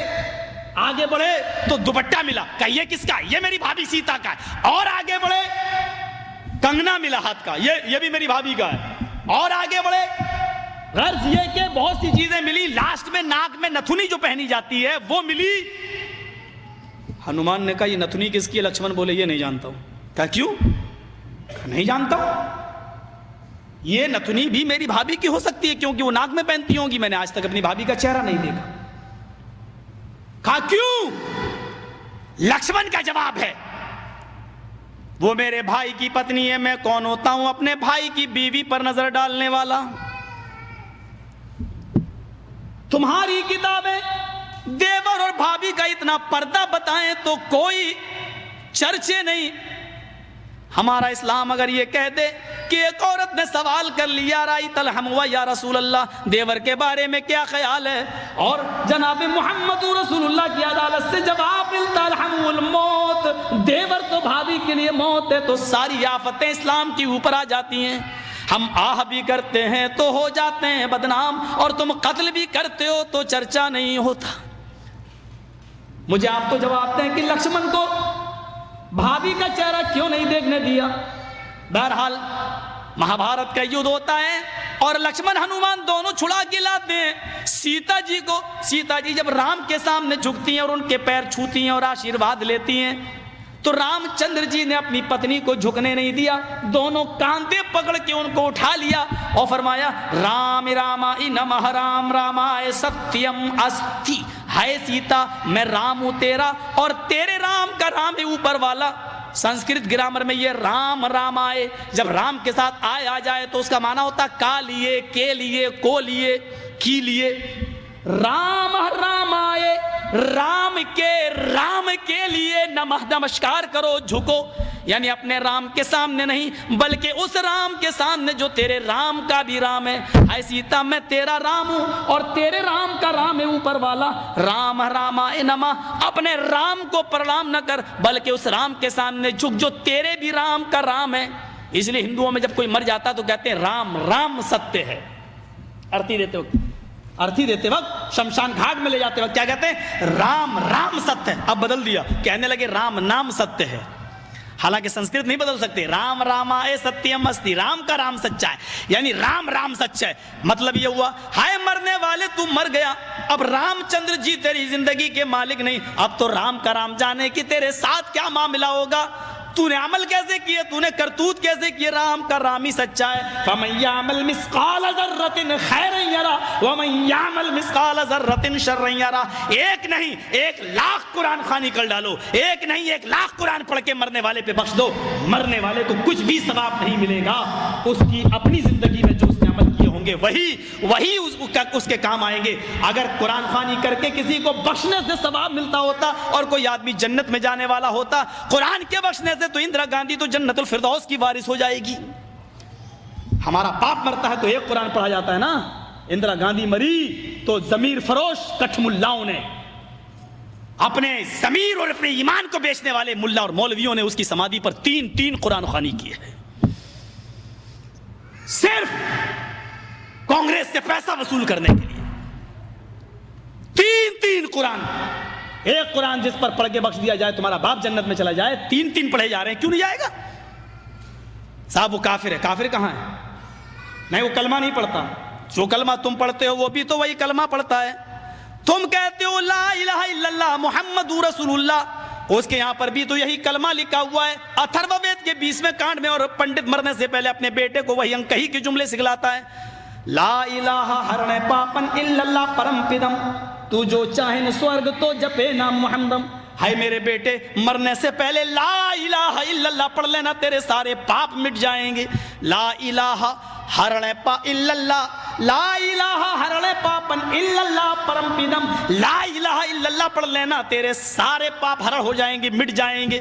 یہی تو اللہ کے نبی نے کہا تھا ان الاسلام یہدم ما کان قبلہ. اسلام لے آؤ. اسلام کب لایا جاتا ہے؟ جب کلمہ پڑھا جاتا ہے. ما کان قبلہ, جتنے بھی گناہ تم نے کیے ہیں سارے کے سارے گناہ معاف ہو جائیں گے. جو کلمہ تم پڑھتے ہو وہی تو وہ بھی پڑھتے ہیں. فرق اتنا ہے. دلیل کیا ہے؟ تم کھڑی مورتی کی پوجا کر رہے ہو, وہ پڑی مورتی. ایک پڑی مورتی کی, ایک کھڑی مورتی کی. یہ شنکر بھگوان کی مورتی ہے, یہ بڑے پیر صاحب کا یا نظام الدین اولیاء کا مزار ہے, یہ احمد رضا خان کا مزار ہے. یہ کھڑی مورتی ہے, یہ پڑی ہے. جو کام اس پہ ہو رہا ہے وہی کام تو اس پہ بھی ہو رہا ہے. ورنہ مجھے بتا دو, ہندو چنری چڑھائے مورتی پہ تو کافر, تم چادر چڑھاؤ تو پکے مسلمان, وہ ہار ڈالے تو کافر, تم پھول برساؤ تو پکے مسلمان. یہ کوئی چیز کھانے کی مورتی پہ چڑھائے تو کہے پرساد, پرساد کھانا حرام. یہاں پر کوئی چیز چڑھائی جائے اس کو کہو تبرک ہے, اور یہ کھانا بڑا مبارک. ہندو مورتی دھو کر اس کا پانی پی اور کہے کہ یہ گنگا جل سے زیادہ پاک پوتر ہے, اس سے بیماریاں صحیح ہو جاتی ہیں. مسلمان اور اس کے موقع پر قبر دھو کر پانی اس کے بوتلوں میں بھرے اور کہے کہ اس کے آگے تو زمزم بھی فیل ہے, تو یہ پکا مسلمان. جو کام اس پہ ہو رہا ہے وہی کام تو اس پہ ہو رہا ہے. اور آج میں فتویٰ دینے کا عادی نہیں ہوں, لیکن آج جذبات میں ہوں, میں یہ فتویٰ دے کے چلا جاتا ہوں. میرے پیارے ساتھیوں, اللہ کی قسم, اگر بھارت کے اور پاکستان کے, ہندوستان اور پاکستان کے, ہندوستان کا یہ 20 کروڑ مسلمان اور پاکستان کا وہ 15 کروڑ 10 کروڑ مسلمان, اگر یہ چادر چڑھانے کے بعد, چنری چڑھانے کے بعد, تبرک کھانے کے بعد اگر یہ جنت کے اندر چلا گیا تو کعبے کے رب کی قسم کھا کے کہتا ہوں کہ بھارت کا 60 کروڑ ہندو بھی ایک ایک کر کے جنت میں چلا جائے گا. اور اگر بھارت کا ہندو جنتی نہیں ہے تو اتنا یاد رکھنا کہ پھر تم اپنے مسلمان ہونے کا سرٹیفکیٹ پیش کرو. تم وہ جہنم میں کیوں جائے گا؟ اگر وہ ان کاموں کی وجہ سے جہنم میں جا رہا ہے تو تم یہ کام کیوں کر رہے ہو؟ تمہارے اندر یہ کام کیوں پائے جا رہے ہیں؟ تم بھی تو وہی کام کر رہے ہو. ارے اس نے تو پھر بھی مورتی لگا رکھی ہے, تم نے تو پتہ نہیں کس کو گاڑ دیا اور نام ہی اس کے بدل دیے. اللہ جانے اس میں حقیقت میں وہ ہے بھی یا نہیں ہے. مسجد میں ہوں, اللہ کے گھر میں, اللہ کے گھر سے بڑی کوئی جگہ نہیں ہوتی ہے. میں نے بنارس میں اپنی آنکھوں سے دیکھا, اپنی آنکھوں سے ننگا بیٹھا رہتا تھا. جینیوں میں جیسے ننگے بابا ہوتے ہیں نا, انڈیا والوں کو اچھی طرح معلوم ہوگا, وہ گھومتے ہیں آگے اور پیچھے پیچھے عورتیں چلتی ہیں, ان کے دودھ سے نہلایا جاتا ہے. جو گربوتی عورتیں ہوتی ہیں وہ دودھ جب بہتے ہوئے اس بابا کی شرمگاہ کے پاس سے آتا ہے تو اس کو بھر لیتی ہیں, گربوتی عورتوں کو پلایا جاتا ہے تاکہ بچہ نیک پیدا ہو. میں نے نوائے اسلام میں ایک موضوع لکھا تھا کہ اس سے بچہ نیک پیدا ہوگا یا بے شرم، یہ تو خود ہی پتہ چلے گا. کیس چل گیا تھا میرے اوپر. غور کریں آپ، ننگا بیٹھا رہتا تھا، ایک ٹائم کی نماز نہیں پڑھتا تھا، اس کو وضو بنانا نہیں آتا تھا. مر گیا جب وہ، اس کا مزار بنا دیا گیا. 3 سال کے بعد اس کا نام رکھ دیا گیا ننگا بابا. نام بھی ہے ننگا بابا. ان کو نام بھی ایسے ہی ملیں گے، اللہ کی قسم ان کو صحیح نام بھی نہیں مل سکتے. ننگا بابا. ذرا بتاؤ کہ ننگا رہنا کون سی شریعت میں ہے؟ کون سا مذہب ننگا رہنے کی تعلیم دیتا ہے؟ کون سی تہذیب ہے ننگا رہنے کی؟ اور یہ نام تک رکھا گیا ننگا بابا. بابا پر رکھا ہوا ننگا بابا باقاعدہ. جیسے بریلی کے اندر تھا کتا بابا، اب تو بدل دیا لوگوں نے، کر دیا کتب بابا. کتب کر دیا. لیکن رکشے والے سے کہو کتب شاہ کے مزار پہ جانا تو جانتا ہی نہیں جب تک یہ نہ کہو کتا بابا. ایک کا نام ہے پتنگ بابا. کسی شریف انسان کا کام ہے پتنگ اڑانے کا، نام رکھا گیا پتنگ بابا. بنگلور سائڈ میں چلے جاؤ، مجھے میرے دوستوں نے دکھلایا جنگلی بابا. کون نام ہے؟ نام تو پہلے اچھے رکھ لو یار، نام تو کم سے کم صحیح رکھو. یہ تو جو یہاں ہو رہا ہے وہ کام یہاں ہو رہا ہے. یہ میں نے ہندو دھرم سے ایک توحید بتائی. رام چندر جی نے کہا کہ اس کے سامنے جھکو جو تمہارے رام کا بھی رام ہے. ذرا اولڈ ٹیسٹامنٹ سے ایک توحید سنیے. اولڈ تورات سے، اولڈ ٹیسٹامنٹ. موسیٰ علیہ السلام نے کہا اللہ کیا مجھ سے بھی زیادہ کوئی تیری عبادت کرتا ہے؟ اوپر سے آواز آئی فلاں جنگل میں کہ میرا بندہ ہے وہ تجھ سے بھی زیادہ میری عبادت کرتا ہے. موسیٰ علیہ السلام اس بندے سے ملنے کے لیے جاتے ہیں، پہنچ بھی جاتے ہیں، کیا دیکھتے ہیں وہ سجدے میں پڑا ہوا ہے، نمازوں میں مصروف ہے. موسیٰ علیہ السلام نے اس سے کہا کیا بات ہے؟ ٹھیک. تو اولڈ ٹیسٹامنٹ میں آج بھی یہ لکھا ہوا ہے. تو موسیٰ علیہ السلام نے اس سے کہا کہ کب سے تم اللہ کی عبادت کر رہے ہو؟ کہا کہ جب سے میں نے ہوش سنبھالا ہے. اولڈ ٹیسٹامنٹ تورات. کہا کہ خواہش کیا ہے تمہاری؟ اس نے کہا کہ میں نے خواب میں دیکھا ہے کہ اللہ تعالیٰ میری ملاقات حضرت موسیٰ علیہ السلام سے کرا رہا ہے اور میں اسی نبی کے انتظار میں ہوں. کہا کہ خوش ہو جائیے، آج آپ کی ملاقات مجھ سے ہو گئی ہے. آپ سب لوگ آرام سے بیٹھے رہیے. آپ بیٹھے ہیں، وہ سارا سنیں گے، وہ تو شور مچا رہا ہے. آپ بیٹھیے آرام سے سارے. آپ بیٹھیے بھائی. تو موسیٰ علیہ السلام نے اس سے پوچھا کہ تمہاری خواہش کیا ہے؟ اس نے کہا کہ میں یہ چاہتا ہوں کہ میری ملاقات حضرت موسیٰ علیہ السلام سے ہو جائے. حضرت موسیٰ علیہ السلام نے فرمایا کہ خوش ہو جاؤ، آج تمہاری ملاقات حضرت مجھ سے ہو گئی ہے. تورات وغیرہ دکھلائی اس کو. بہرحال وہ ایمان لے آیا. پھر حضرت موسیٰ علیہ السلام نے کہا کہ میرے لائق کوئی کام ہو تو آپ بتائیں. اس نے ایک کام بتایا. کہا کہ موسیٰ روزانہ مجھے کوئی نہ کوئی یہاں کھانا کھلایا کرتا تھا، پانی لایا کرتا تھا، میں کھا لیتا تھا، پانی پی لیتا تھا، لیکن آج کوئی نہیں آیا. میں بغیر کھائے تو زندہ رہ سکتا ہوں، لیکن پانی کے بغیر پانی کی جو پیاس کی جو شدت ہے وہ مجھ سے برداشت نہیں ہو رہی. حضرت موسیٰ علیہ السلام نے کہا ٹھیک ہے میں پانی تمہارے لیے لاتا ہوں. کہا اگر ایک گلاس پانی کہیں مل جائے تو تم جاؤ اور لے کے آؤ. اس لفظ کو پھر غور سے سنو. ایک گلاس پانی کہیں سے مل جائے تو جاؤ اور لے کے آؤ. حالانکہ اولڈ ٹیسٹامنٹ میں کپ کا لفظ موجود ہے. کپ، میں اس کو گلاس بول رہا ہوں، چھوٹا سا ایک پیالہ سمجھ لو، برتن اگر کہیں پانی کا تمہیں مل جائے تو لے کے آؤ. حضرت موسیٰ علیہ السلام نے پوری جنگل میں پانی ڈھونڈا لیکن کہیں نہیں ملا. سوچا بزرگ ہے، بوڑھا ہے، پیاس زیادہ لگی ہوئی ہے، چلو شہر میں نکل جاتے ہیں. شہر کی آبادی میں آئے اور وہاں پانی جب ان کو مل گیا تو پانی لے کر وہ واپس جنگل میں جاتے ہیں. بزرگ کی طرف جاتے ہیں. اس بزرگ نے دور سے جب دیکھا کہ موسیٰ علیہ السلام آ رہے ہیں، تیز آواز میں چیختے ہوئے اس نے کہا موسیٰ ذرا جلدی آؤ، بہت تیز پیاس لگی ہے. موسیٰ علیہ السلام نے جلدی سے اپنے قدم کو آگے بڑھایا، اس بزرگ کو کی طرف گئے.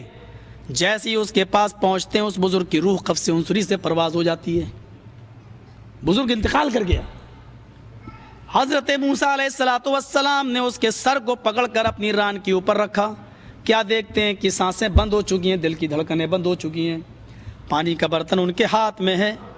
آگے جو تورات کے الفاظ ہیں وہ یہ ہیں کہ موسیٰ بڑا جلالی تھا، غصے میں آ گیا، اس بزرگ کے سر کو زمین پر رکھا اور پانی کا بھرا ہوا برتن اٹھا کر زمین کے اوپر پٹک دیا اور نظریں آسمان کی طرف ڈالی اور کہا کہ اے میرے پروردگار، اے مولا، تیرا یہ انصاف میری سمجھ میں نہیں آیا۔ ایک بزرگ بندہ، وہ بھی تیرا بندہ، زندگی بھر تیری عبادت میں لگا رہا، زندگی بھر تیری عبادت کرتا رہا، اور آج جب اس کو پیاس لگی تو ایک گھوٹ پانی پینے کا بھی موقع تو نے نہیں دیا، پانی پینے کی مہلت بھی تو نے نہیں دی۔ تورات کے الفاظ ہیں، اولڈ ٹیسٹامنٹ کے اوپر سے آواز آتی ہے، موسیٰ اپنی زبان کو لگام دو۔ موسیٰ کلیم اللہ تھا، یہ بھی الفاظ ہیں، موسیٰ کلیم اللہ تھا، اوپر سے آواز آتی ہے کہ موسیٰ اپنی آواز کو، اپنی زبان کو لگام دو۔ غور کرو کہ میں نے اس کو کیوں مارا، اس کو میں نے موت کے گھاٹ کیوں اتارا۔ اے موسیٰ، اس جنگل میں تو تم آج گئے ہو، اس سے پہلے اس کو پانی کون پلایا کرتا تھا اور کھانا کون کھلایا کرتا تھا؟ موسیٰ نے جواب دیا، اے اللہ تو، کہا پانی کون پلایا کرتا تھا؟ کہ اے اللہ تو، کہا موسیٰ اب تو ہی بتا۔ آج جب میرے بندے کو پیاس کی شدت محسوس ہوئی، اب تک اس کو کھلاتا میں تھا، پلاتا میں تھا، جب آج اس کو پانی کی ضرورت پیش آئی تو میرے بندے کو پانی کا سوال مجھ سے کرنا چاہیے تھا یا تجھ سے؟ موسیٰ علیہ السلام نے جواب دیا، اللہ تجھ سے۔ کہا اے موسیٰ، میں نے اس کی روح کو قبضے کر لیا ہے، میں نے نکال لیا ہے تاکہ آئندہ تیرے بعد آنے والی نسل کو اس بات کا پتہ چل جائے کہ موسیٰ جیسا نبی اور پانی ہاتھ میں۔ لیکن جس کو موسیٰ پانی پلانا چاہے ضروری نہیں کہ وہ اس کو پلا ہی دے۔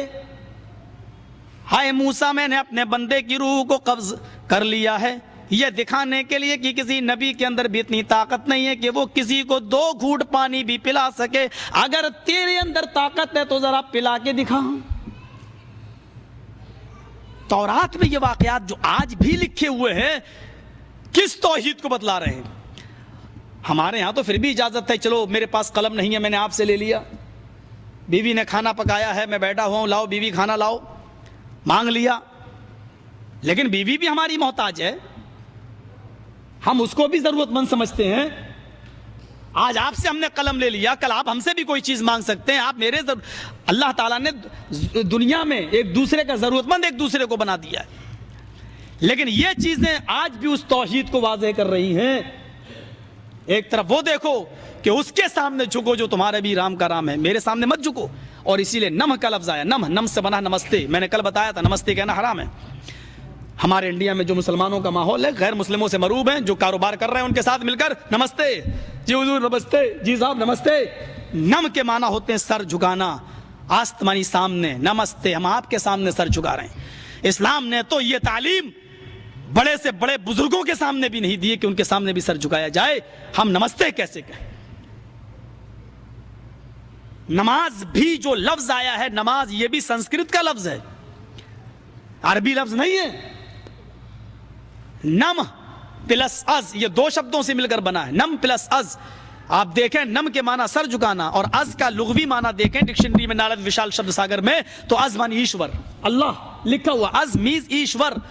نم پلس از جب دونوں کو ملائیں گے تو کیا پڑھیں گے؟ نماز اللہ کے سامنے سر جھکانا۔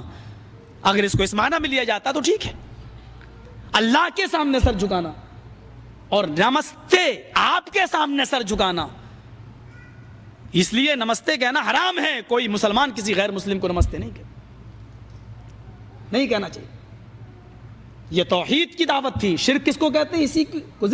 اسی کی الٹی ولوم، اسی کا اپوزٹ شرک ہے، جو کسی بھی حال میں معاف نہیں ہے۔ شرک کی نحوست اس حد تک پہنچی ہوئی ہے کہ اللہ تعالیٰ نے اپنے پیارے نبی جناب محمد رسول اللہ کو بھی یہ کہہ دیا، وارننگ دے دی۔ نبی اکرم سے بڑا مقام کس کا ہو سکتا ہے؟ لیکن وارننگ کا انداز دیکھو، لَإِنْ أَشْرَكْتَ لَيَحْبَطَنَّ عَمَلُكَ لَتَكُونَنَّ مِنَ الْخَاسِرِينَ۔ لَإِنْ أَشْرَكْتَ لَيَحْبَطَنَّ عَمَلُكَ، غور کرو، لام داخل ہے خبر پر اور فعل مضارع پر نون تاکید بانون ثقیلہ داخل ہے۔ لَإِنْ أَشْرَكْتَ، اگر آپ شرک کریں گے، نبی سے کہا جا رہا ہے اگر آپ شرک کریں گے، لَيَحْبَطَنَّ عَمَلُكَ، تو آپ کے عمل ضرور بضرور برباد کر دیے جائیں گے، آپ کے عمل بیکارت ہو جائیں گے۔ لَتَكُونَنَّ مِنَ الْخَاسِرِينَ، اور آپ بھی نقصان اٹھانے والوں میں سے ہو جائیں گے۔ شرک دلیل ہے اس بات کی کہ شرک کے ساتھ کوئی عمل قبول نہیں ہے۔ جب نبی اگر شرک کریں، نعوذ باللہ، اللہ نہ کرے میرے بھائیو، اگر نبی شرک کرتا ہے تو نبی کے بھی عمل برباد ہو جائیں۔ ہمارے اور آپ کی حیثیت ہی کیا ہے؟ ہمارے اور آپ کا مقام ہی کیا ہے؟ ہماری اور آپ کی ویلو کیا ہے؟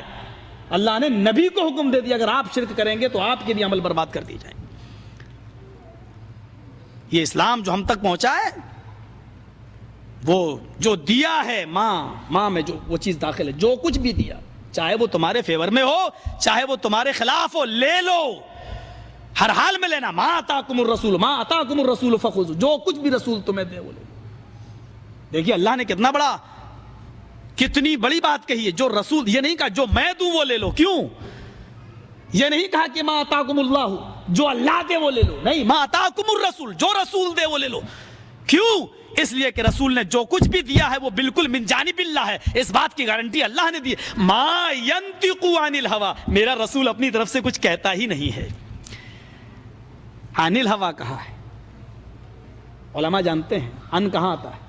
ما ینطق عن الہوی، میرا رسول اپنی خواہش سے کچھ نہیں بولتا۔ ان، حالانکہ بالہوی بھی کہا جا سکتا تھا، ما ینطق بالہوی، میرا رسول خواہش نفس سے نہیں بولتا، لیکن بے یہاں استعمال نہیں کیا، ان کہا ہے۔ چھوٹا سا طالب علم عربی کا پڑھتا ان للتجاوز، ان تجاوز کے لیے آتا ہے، ایک چیز کو دوسری چیز سے جدا کرنے کے لیے آتا ہے۔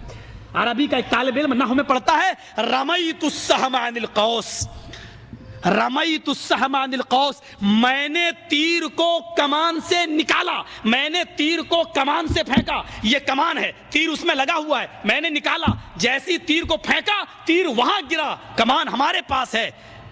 یہاں اتنی دوری پیدا کرنے کے لیے لفظ عن آیا ہے، یعنی جدائی پیدا کرنے کے لیے لفظ عن آیا ہے۔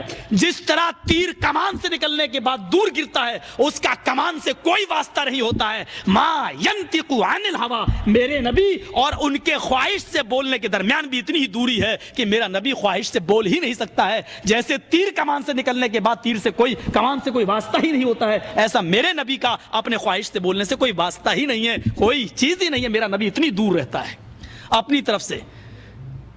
بلکہ اللہ نے گارنٹی بھی دی ہے، کیا کہا؟ وَلَوْ تَقَوَّلَ عَلَيْنَا بَعْضَ الْأَقَاوِيلِ، بڑا عجیب معاملہ ہے۔ قَالَ يَقُولُ مَنِ کہنا، اور تقوّل يتقول، کوئی چیز باب تفاعل میں چلی جائے تو بنا بنا کر کہنا۔ کہتے ہیں تکلف مت کرنا، یہ تکلف بھی تفاعل سے آیا ہے۔ کھانا کھائیے مولوی صاحب، تکلف مت کرنا، تکلف یعنی جو آپ کی اصلی حیات ہے اسی حیات پر کھائیے گا کھانا، بنا بنا کر، بناوٹی، ظاہر تھوڑا تھوڑا شرم کے، ایسے مت، اسی سے تکلف آیا ہے، تصنع جس میں بناوٹ پائی جائے۔ تو اللہ تعالیٰ نے کیا کہا؟ وَلَوْ تَقَوَّلَ عَلَيْنَا بَعْضَ الْأَقَاوِيلِ، اگر میرے نبی نے کچھ باتیں میری طرف سے بنا کر کہہ دی ہوتی، یعنی میرے حکم کے بغیر اپنی طرف سے کہہ دی ہوتی، تو میں کیا کرتا؟ اللہ کہہ رہا لَأَخَذْنَاهُ بِالْيَمِينِ، تو ہم اس کو داہنے ہاتھ سے پکڑ لیتے۔ اللہ کا دایاں بایاں ہاتھ نہیں ہوتا، ایک عقیدہ یاد رکھنا، اللہ کا دایاں بایاں ہاتھ نہیں ہوتا، اللہ کے دونوں ہاتھ دائیں ہیں، لیکن دائیں کا لفظ اس لیے استعمال کیا تاکہ پتہ چل جائے لوگوں کو کہ بائیں ہاتھ کی بنسبت دائیں ہاتھ کی پکڑ زیادہ مضبوط ہوتی ہے۔ اللہ نے یہاں کیا کہا؟ لَأَخَذْنَاهُ بِالْيَمِينِ، ہم اس کو داہنے ہاتھ سے پکڑ لیتے، یعنی ہم اس کو مضبوطی سے پکڑ لیں گے۔ فَمَا مِنْكُم مِّنْ أَحَدٍ عَنْهُ حَاجِزِينَ، پھر ہم کو ایسا کرنے سے کوئی نہیں روکے گا۔ بلکہ ایک جگہ تو اللہ نے اسی کے آگے کہا ہے یہ وَلَوْ تَقَوَّلَ عَلَيْنَا بَعْضَ الْأَقَاوِيلِ ثُمَّ لَقَطَعْنَا مِنْهُ الْوَتِينَ. اگر اپنی طرف سے کوئی بات کہہ دی ہوتی تو ہم اس کی بھی رگے دل کاٹ ڈالتے, اس کی بھی گردن کاٹ ڈالتے, ہم اس کو بھی ذبح کر دیتے, اس نبی کی بھی رگے دل رگے جان ہم کاٹ ڈالتے. میرا نبی اگر دو چار باتیں اپنی طرف سے کہہ دے تو رب کہہ رہا ہے کہ میں اس کی بھی گردن کاٹ ڈالتا.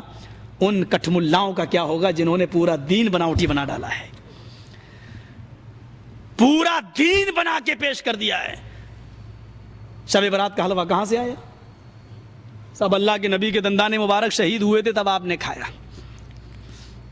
نبی نے تو پیا ہوگا, دانت شہید ہوئے تو کوئی چیز پی ہوگی, دانتوں سے تو نہیں کھائی گئی ہوگی. تم اتنا مضبوط کیوں بناتے ہو؟ نبی نے صرف اکیلے کھایا یا آپ کے ساتھ جتنے صحابہ تھے سب نے کھایا؟ نہیں صاحب, اکیلے ہی کھایا. تمہاری پوری ضروریت کیوں کھاتی ہے؟ نبی نے صرف ایک بار کھایا, تم ہر سال کیوں کھاتے ہو؟ چلو میں نے مان لیا تمہاری بات, نبی نے صرف ایک سال کھایا جس دن دندان مبارک شہید ہوئے, تمہاری پوری ضروریت ہر سال کیوں کھاتی ہے؟ صاحب جو کام میرے نبی نے ایک بار کیا وہ زندگی بھر کی دلیل بن جاتی ہے. اگر وہ کام زندگی بھر کی دلیل بن جاتی ہے تو ہمارے نبی نے پیڑ پہ پتھر تو کئی دن مسلسل باندھے ہیں, وہ دلیل کیوں نہیں بنائی تم نے؟ مولوی کا جواب ہوتا ہے حلوہ کھانا مولوی کا کام, پتھر ماننا نبی کا کام. کھانے کا معاملہ آیا, مولوی نے سنت بنا لیا.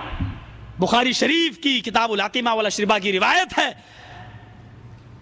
حضرت عبداللہ ابن عباس اس حدیث کے راوی ہیں, فرماتے ہیں کہ نبی اکرم صلی اللہ علیہ وسلم کے اوپر مسلسل کان رسول اللہ صلی اللہ علیہ وسلم یبیت اللیالی المتتابعۃ, یبیت اللیالی المتتابعۃ, کئی راتیں مسلسل پائے در پہ ایسی گزر جاتی تھیں کہ آپ کے اور آپ کے گھر والوں کے پاس ہوا وَأَهْلُ لَا يَجِدُونَ عَشَاءً, رات کا کھانا نہیں ملتا تھا. اور کانا فعل مضارع پر داخل ہے کنٹینیو, ایسا نہیں کہ آج نہیں ملا کل مل گیا, کل مل گیا پرسوں نہیں ملا پھر مل گیا, نہیں. کان رسول اللہ صلی اللہ علیہ وسلم یبیت اللیالی المتتابعہ, کئی راتیں, اور متتابعہ کا لفظ پے در پہ, کنٹینیو, ریگولر کئی راتیں ایسی گزر جاتی تھی کہ رات کا کھانا نہیں ملتا تھا. پوچھا پھر گزر؟ کہتی الا التمر والماء, سوائے پانی اور کھجور کے گزارا نہیں. بخاری کے الفاظ ہیں. اس کو دلیل کیوں نہیں بنایا؟ نہیں دلیل بنائیں گے. جنگ بدر کے اندر 14 صحابہ شہید ہوئے, کیا نبی نے کبھی کسی صحابی کے نام پر کوئی تعزیہ بنایا؟ جنگ احد کے اندر 70 صحابہ شہید ہوئے, کیا کبھی نے کوئی تعزیہ نکالا؟ رشتہ داری کی بنیاد پر اگر تعزیہ بنانا جائز ہے کہ امام حسین شہید ہوئے تھے, نبی کے نوازے تھے, اس لیے تو حسین کا نکال لیتے ہو. مجھے بتاؤ کہ پھر حضرت عثمان کا کیوں نہیں نکالتے؟ وہ تو نبی کا داماد تھا, ایک نہیں دو بیٹیاں اللہ کے نبی نے اس کو دی تھی. حضرت حمزہ کا کیوں نہیں نکالتے؟ وہ تو چچا تھا. اس کی لاش کو بھی جناب محمد رسول اللہ نے جب دیکھا, ناک کٹی ہوئی, کان کٹا ہوا, پیٹ پھٹا ہوا, کلیجہ باہر نکلا ہوا, کلیجے کی بوٹیاں چبی ہوئی, اس لاش کو دیکھ کر آپ نے فرمایا کہ اے میرے چچا جان, قیامت تک جتنے لوگ اللہ کی راہ میں قتل کیے جائیں گے وہ صرف شہید ہوں گے, تو ان تمام شہیدوں کا سردار بنا کر اٹھے گا. تو سید الشہداء ہے. میں پوچھتا ہوں, شہید کا ماتم کر لیتے ہو, سید الشہداء کا ماتم کیوں نہیں کرتے؟ بات مجھے صرف اتنی کرنی ہے کہ میرا نبی اگر اپنی طرف سے کوئی بات کہہ دے تو اللہ کہ ہم اس کی بھی رگے دل کاٹ ڈالیں. جن لوگوں نے دین پیش کر کے بناوٹی باتوں کو دین میں شامل کیا, ان کٹھ ملاؤں کا کیا حال ہوگا؟ یہ شرک ہے. لَإِنْ أَشْرَكْتَ لَيَحْبَطَنَّ عَمَلُكَ, آئے نبی شرک کریں گے تو آپ کے بھی عمل برباد ہو جائیں گے. میں نے وہ آیت پڑھی تھی وَلَا تَدْعُ مِن دُونِ اللَّهِ, آئے نبی اس ذات کو مت پکارو, وَلَا تَدْعُ مِن دُونِ اللَّهِ, اور تم اللہ کو چھوڑ کر کسی ایسی ہستی کو نہ پکارو, مَا لَا يَنْفَعُكَ, جو تمہیں نہ نفع دے سکتی ہے نہ نقصان. پہلے اللہ کا اصول یہی ہے, پہلے وارننگ دے دی, کیئرفل کر دیا, ہوشیار. پھر کہا کسی کو مت پکارنا, پھر کیا کہا فَإِن فَعَلْتَ، دیکھیں انداز دیکھیں، فَإِن فَعَلْتَ فَإِنَّكَ إِذًا مِّنَ الظَّالِمِينَ، میرے منع کرنے کے باوجود بھی اگر تم نہ مانے اور مجھے چھوڑ کر غیر کو پکارتے رہے، اِنَّكَ إِذًا مِّنَ الظَّالِمِينَ، تب تمہارا شمار ظالموں میں ہوگا، ظالموں میں لکھے جاؤ گے۔ پر بھی جس میں یدعون کا لفظ تدعون جمع مذکر حاضر کے صیغے کے ساتھ موجود ہے، ان الذین تدعون من دون اللہ لن یخلقوا ذبابا ولو اجتمعوا له وان یسلبهم الذباب شیئا لا یستنقذوه منه ضعف الطالب والمطلوب۔ جو لوگ اللہ کو چھوڑ کر کسی دوسری ہستی کو پکارتے ہیں، ان الذین تدعون من دون اللہ، اللہ کو چھوڑ کر تم جن کو بھی پکار رہے ہو، لن یخلقوا ذبابا، ایک مکھی بھی پیدا نہیں کر سکتے، اور لا یخلقو نہیں کہا، لن کہا، لن یخلقو، ہرگز ایک مکھی پیدا نہیں کر سکتے، اور ذبابن کہا ہے، نکرہ استعمال کیا، ایک مکھی بھی پیدا نہیں کر سکتے۔ اور ایک مکھی کو پیدا کرنے کے لیے چیلنج کتنا بڑا، وَلَوِ اجْتَمَعُوا لَهُ، لہو میں ہو ضمیر کا مرجع وہی ذباب ہے، اس ایک مکھی کو پیدا کرنے کے لیے سارے کے سارے جمع ہو جائیں۔ علامہ احسان الہی ظہیر نے اس کا ترجمہ کیا تھا، کشمیر سے کنیا کماری تک تمہارے سارے بابا مل جائیں۔ لَن يَخْلُقُوا ذُبَابًا وَلَوِ اجْتَمَعُوا لَهُ، کشمیر سے کنیا کماری تک، اور میں کہہ سکتا ہوں بریلی سے بغداد تک، سارے مل جائیں تو ایک مکھی بھی پیدا نہیں کر سکتے۔ اور مکھی پیدا کرنا تو دور کی بات، اللہ نے ایسا تماچا مارا ہے، وَإِن يَسْلُبْهُمُ الذُّبَابُ شَيْئًا، شَيْئًا یہاں پر بھی نکرہ استعمال کیا، اگر مکھی ان سے تھوڑا سا کچھ لے کے چلی جائے، مکھی کتنا لے کے جائے گی؟ یہ کوئی چیز کھا رہے ہیں اس سے تھوڑا سا لے کے چلی جائے، چلو شب برات کا حلوائی لے لو، اس پر بیٹھ گئی، کتنا لے کے جائے گی مکھی؟ تھوڑا سا لے کے چلی گئی۔ اللہ کیا کہہ رہا، وَإِن يَسْلُبْهُمُ الذُّبَابُ شَيْئًا لَا يَسْتَنْقِذُوهُ مِنْهُ، یہ اس مکھی کو پکڑ کے اس سے وہ چیز چھیننے کی بھی طاقت نہیں رکھتے۔ تھوڑی سی چیز لے کے چلی گئی، تم اس سے چھین بھی تو نہیں سکتے ہو، پیدا کرنا تو بہت دور کی بات ہے۔ پھر اللہ نے ایک اور تھپڑ مارا، ضعف الطالب والمطلوب، مانگنے والا بھی کمزور اور جس سے مانگ رہا ہے وہ بھی کمزور، کمزور سے مانگ رہا ہے، کتنی بڑی بے غیرتی کی بات ہے۔ والذین تدعون من دونہ، اس آیت پر بھی غور کرو، حیثیت دیکھو، کیا حیثیت، ان کو کہا جاتا ہے، ان کو، ہائے ہائے، سیرت غوث جو مل رہی ہے بریلی کے اندر لکھا ہوا ہے، میرے مریدو اگر اللہ تمہیں جہنم میں ڈال دے تو بے دھڑک چلے جانا، فکر مت کرنا۔ کیا بات کہہ رہے ہو تم؟ پیر صاحب جواب کیا دیتے ہیں، یہ ان لوگوں نے الزام لگایا ہے۔ پیر صاحب کا جواب کیا تھا، اللہ اگر تمہیں جہنم میں ڈال دے تو چلے جانا، گھبرانا نہیں، میں جہنم میں تھوک دوں گا، جہنم ٹھنڈی ہو جائے گی، میں جہنم میں تھوک دوں گا، جہنم ٹھنڈی ہو جائے گی۔ جن کے عقیدے یہ ہوں ان کو سیکھنا چاہیے جناب محمد رسول اللہ کا عقیدہ، ان کو سیکھنا چاہیے جناب محمد رسول اللہ کا اصول۔ آپ اپنی بیٹی سے کہہ رہے ہیں، یا فاطمہ بنت محمد انقذی نفسک من النار سلینی من مالی ما شئتی انی لا اغنی عنک من اللہ شیئا، دنیا میں جو چاہے مجھ سے مانگ لے لیکن اپنے آپ کو جہنم سے بچا۔ دنیا میں تیرا باپ محمد تیرے کام آ سکتا ہے لیکن آخرت میں تیرا باپ محمد تیرے کوئی کام نہیں آ سکے گا۔ اے میری بیٹی تو اپنے آپ کو جہنم سے بچا لے، انقذی نفسک من النار۔ ہم ان کے سامنے یہ عقیدہ پیش کرتے ہیں، غور کرو یہ عقیدے کتنے بھیانک و خطرناک لگتے ہیں کہ تمہیں جہنم میں اگر اللہ ڈالے تو چلے جانا، مجھے پتا چلے گا میں جہنم میں تھوک دوں گا، جہنم ٹھنڈی ہو جائے گی۔ غور کرو، گویا کہ وہ پیر گارنٹی کارڈ دے رہا ہے کہ میں تو جنتی ہوں ہی اور میرے تھوک سے جہنم بھی ٹھنڈی ہو جائے گی۔ یعنی اللہ کا عذاب پھر عذاب نہیں رہے گا، اللہ نے جو تیار کیا ہے، اللہ کا عذاب بھی میرے تھوک کے آگے کوئی ویلو نہیں رکھتا ہے، اس کی بھی کوئی قدر و قیمت نہیں ہے۔ ایک یہ میسج بھی وہ دینا چاہتا ہے، ذرا تصور کیجئے کہ ان کے عقائد کیا ہیں، کیا ان کے عقائد ہیں۔ میرے بھائیوں غور کرو، قرآن کیا کہہ رہا ہے، والذین تدعون من دونہ، اللہ کو چھوڑ کر تم جن کو بھی پکار رہے ہو، ما یملکون من قطمیر،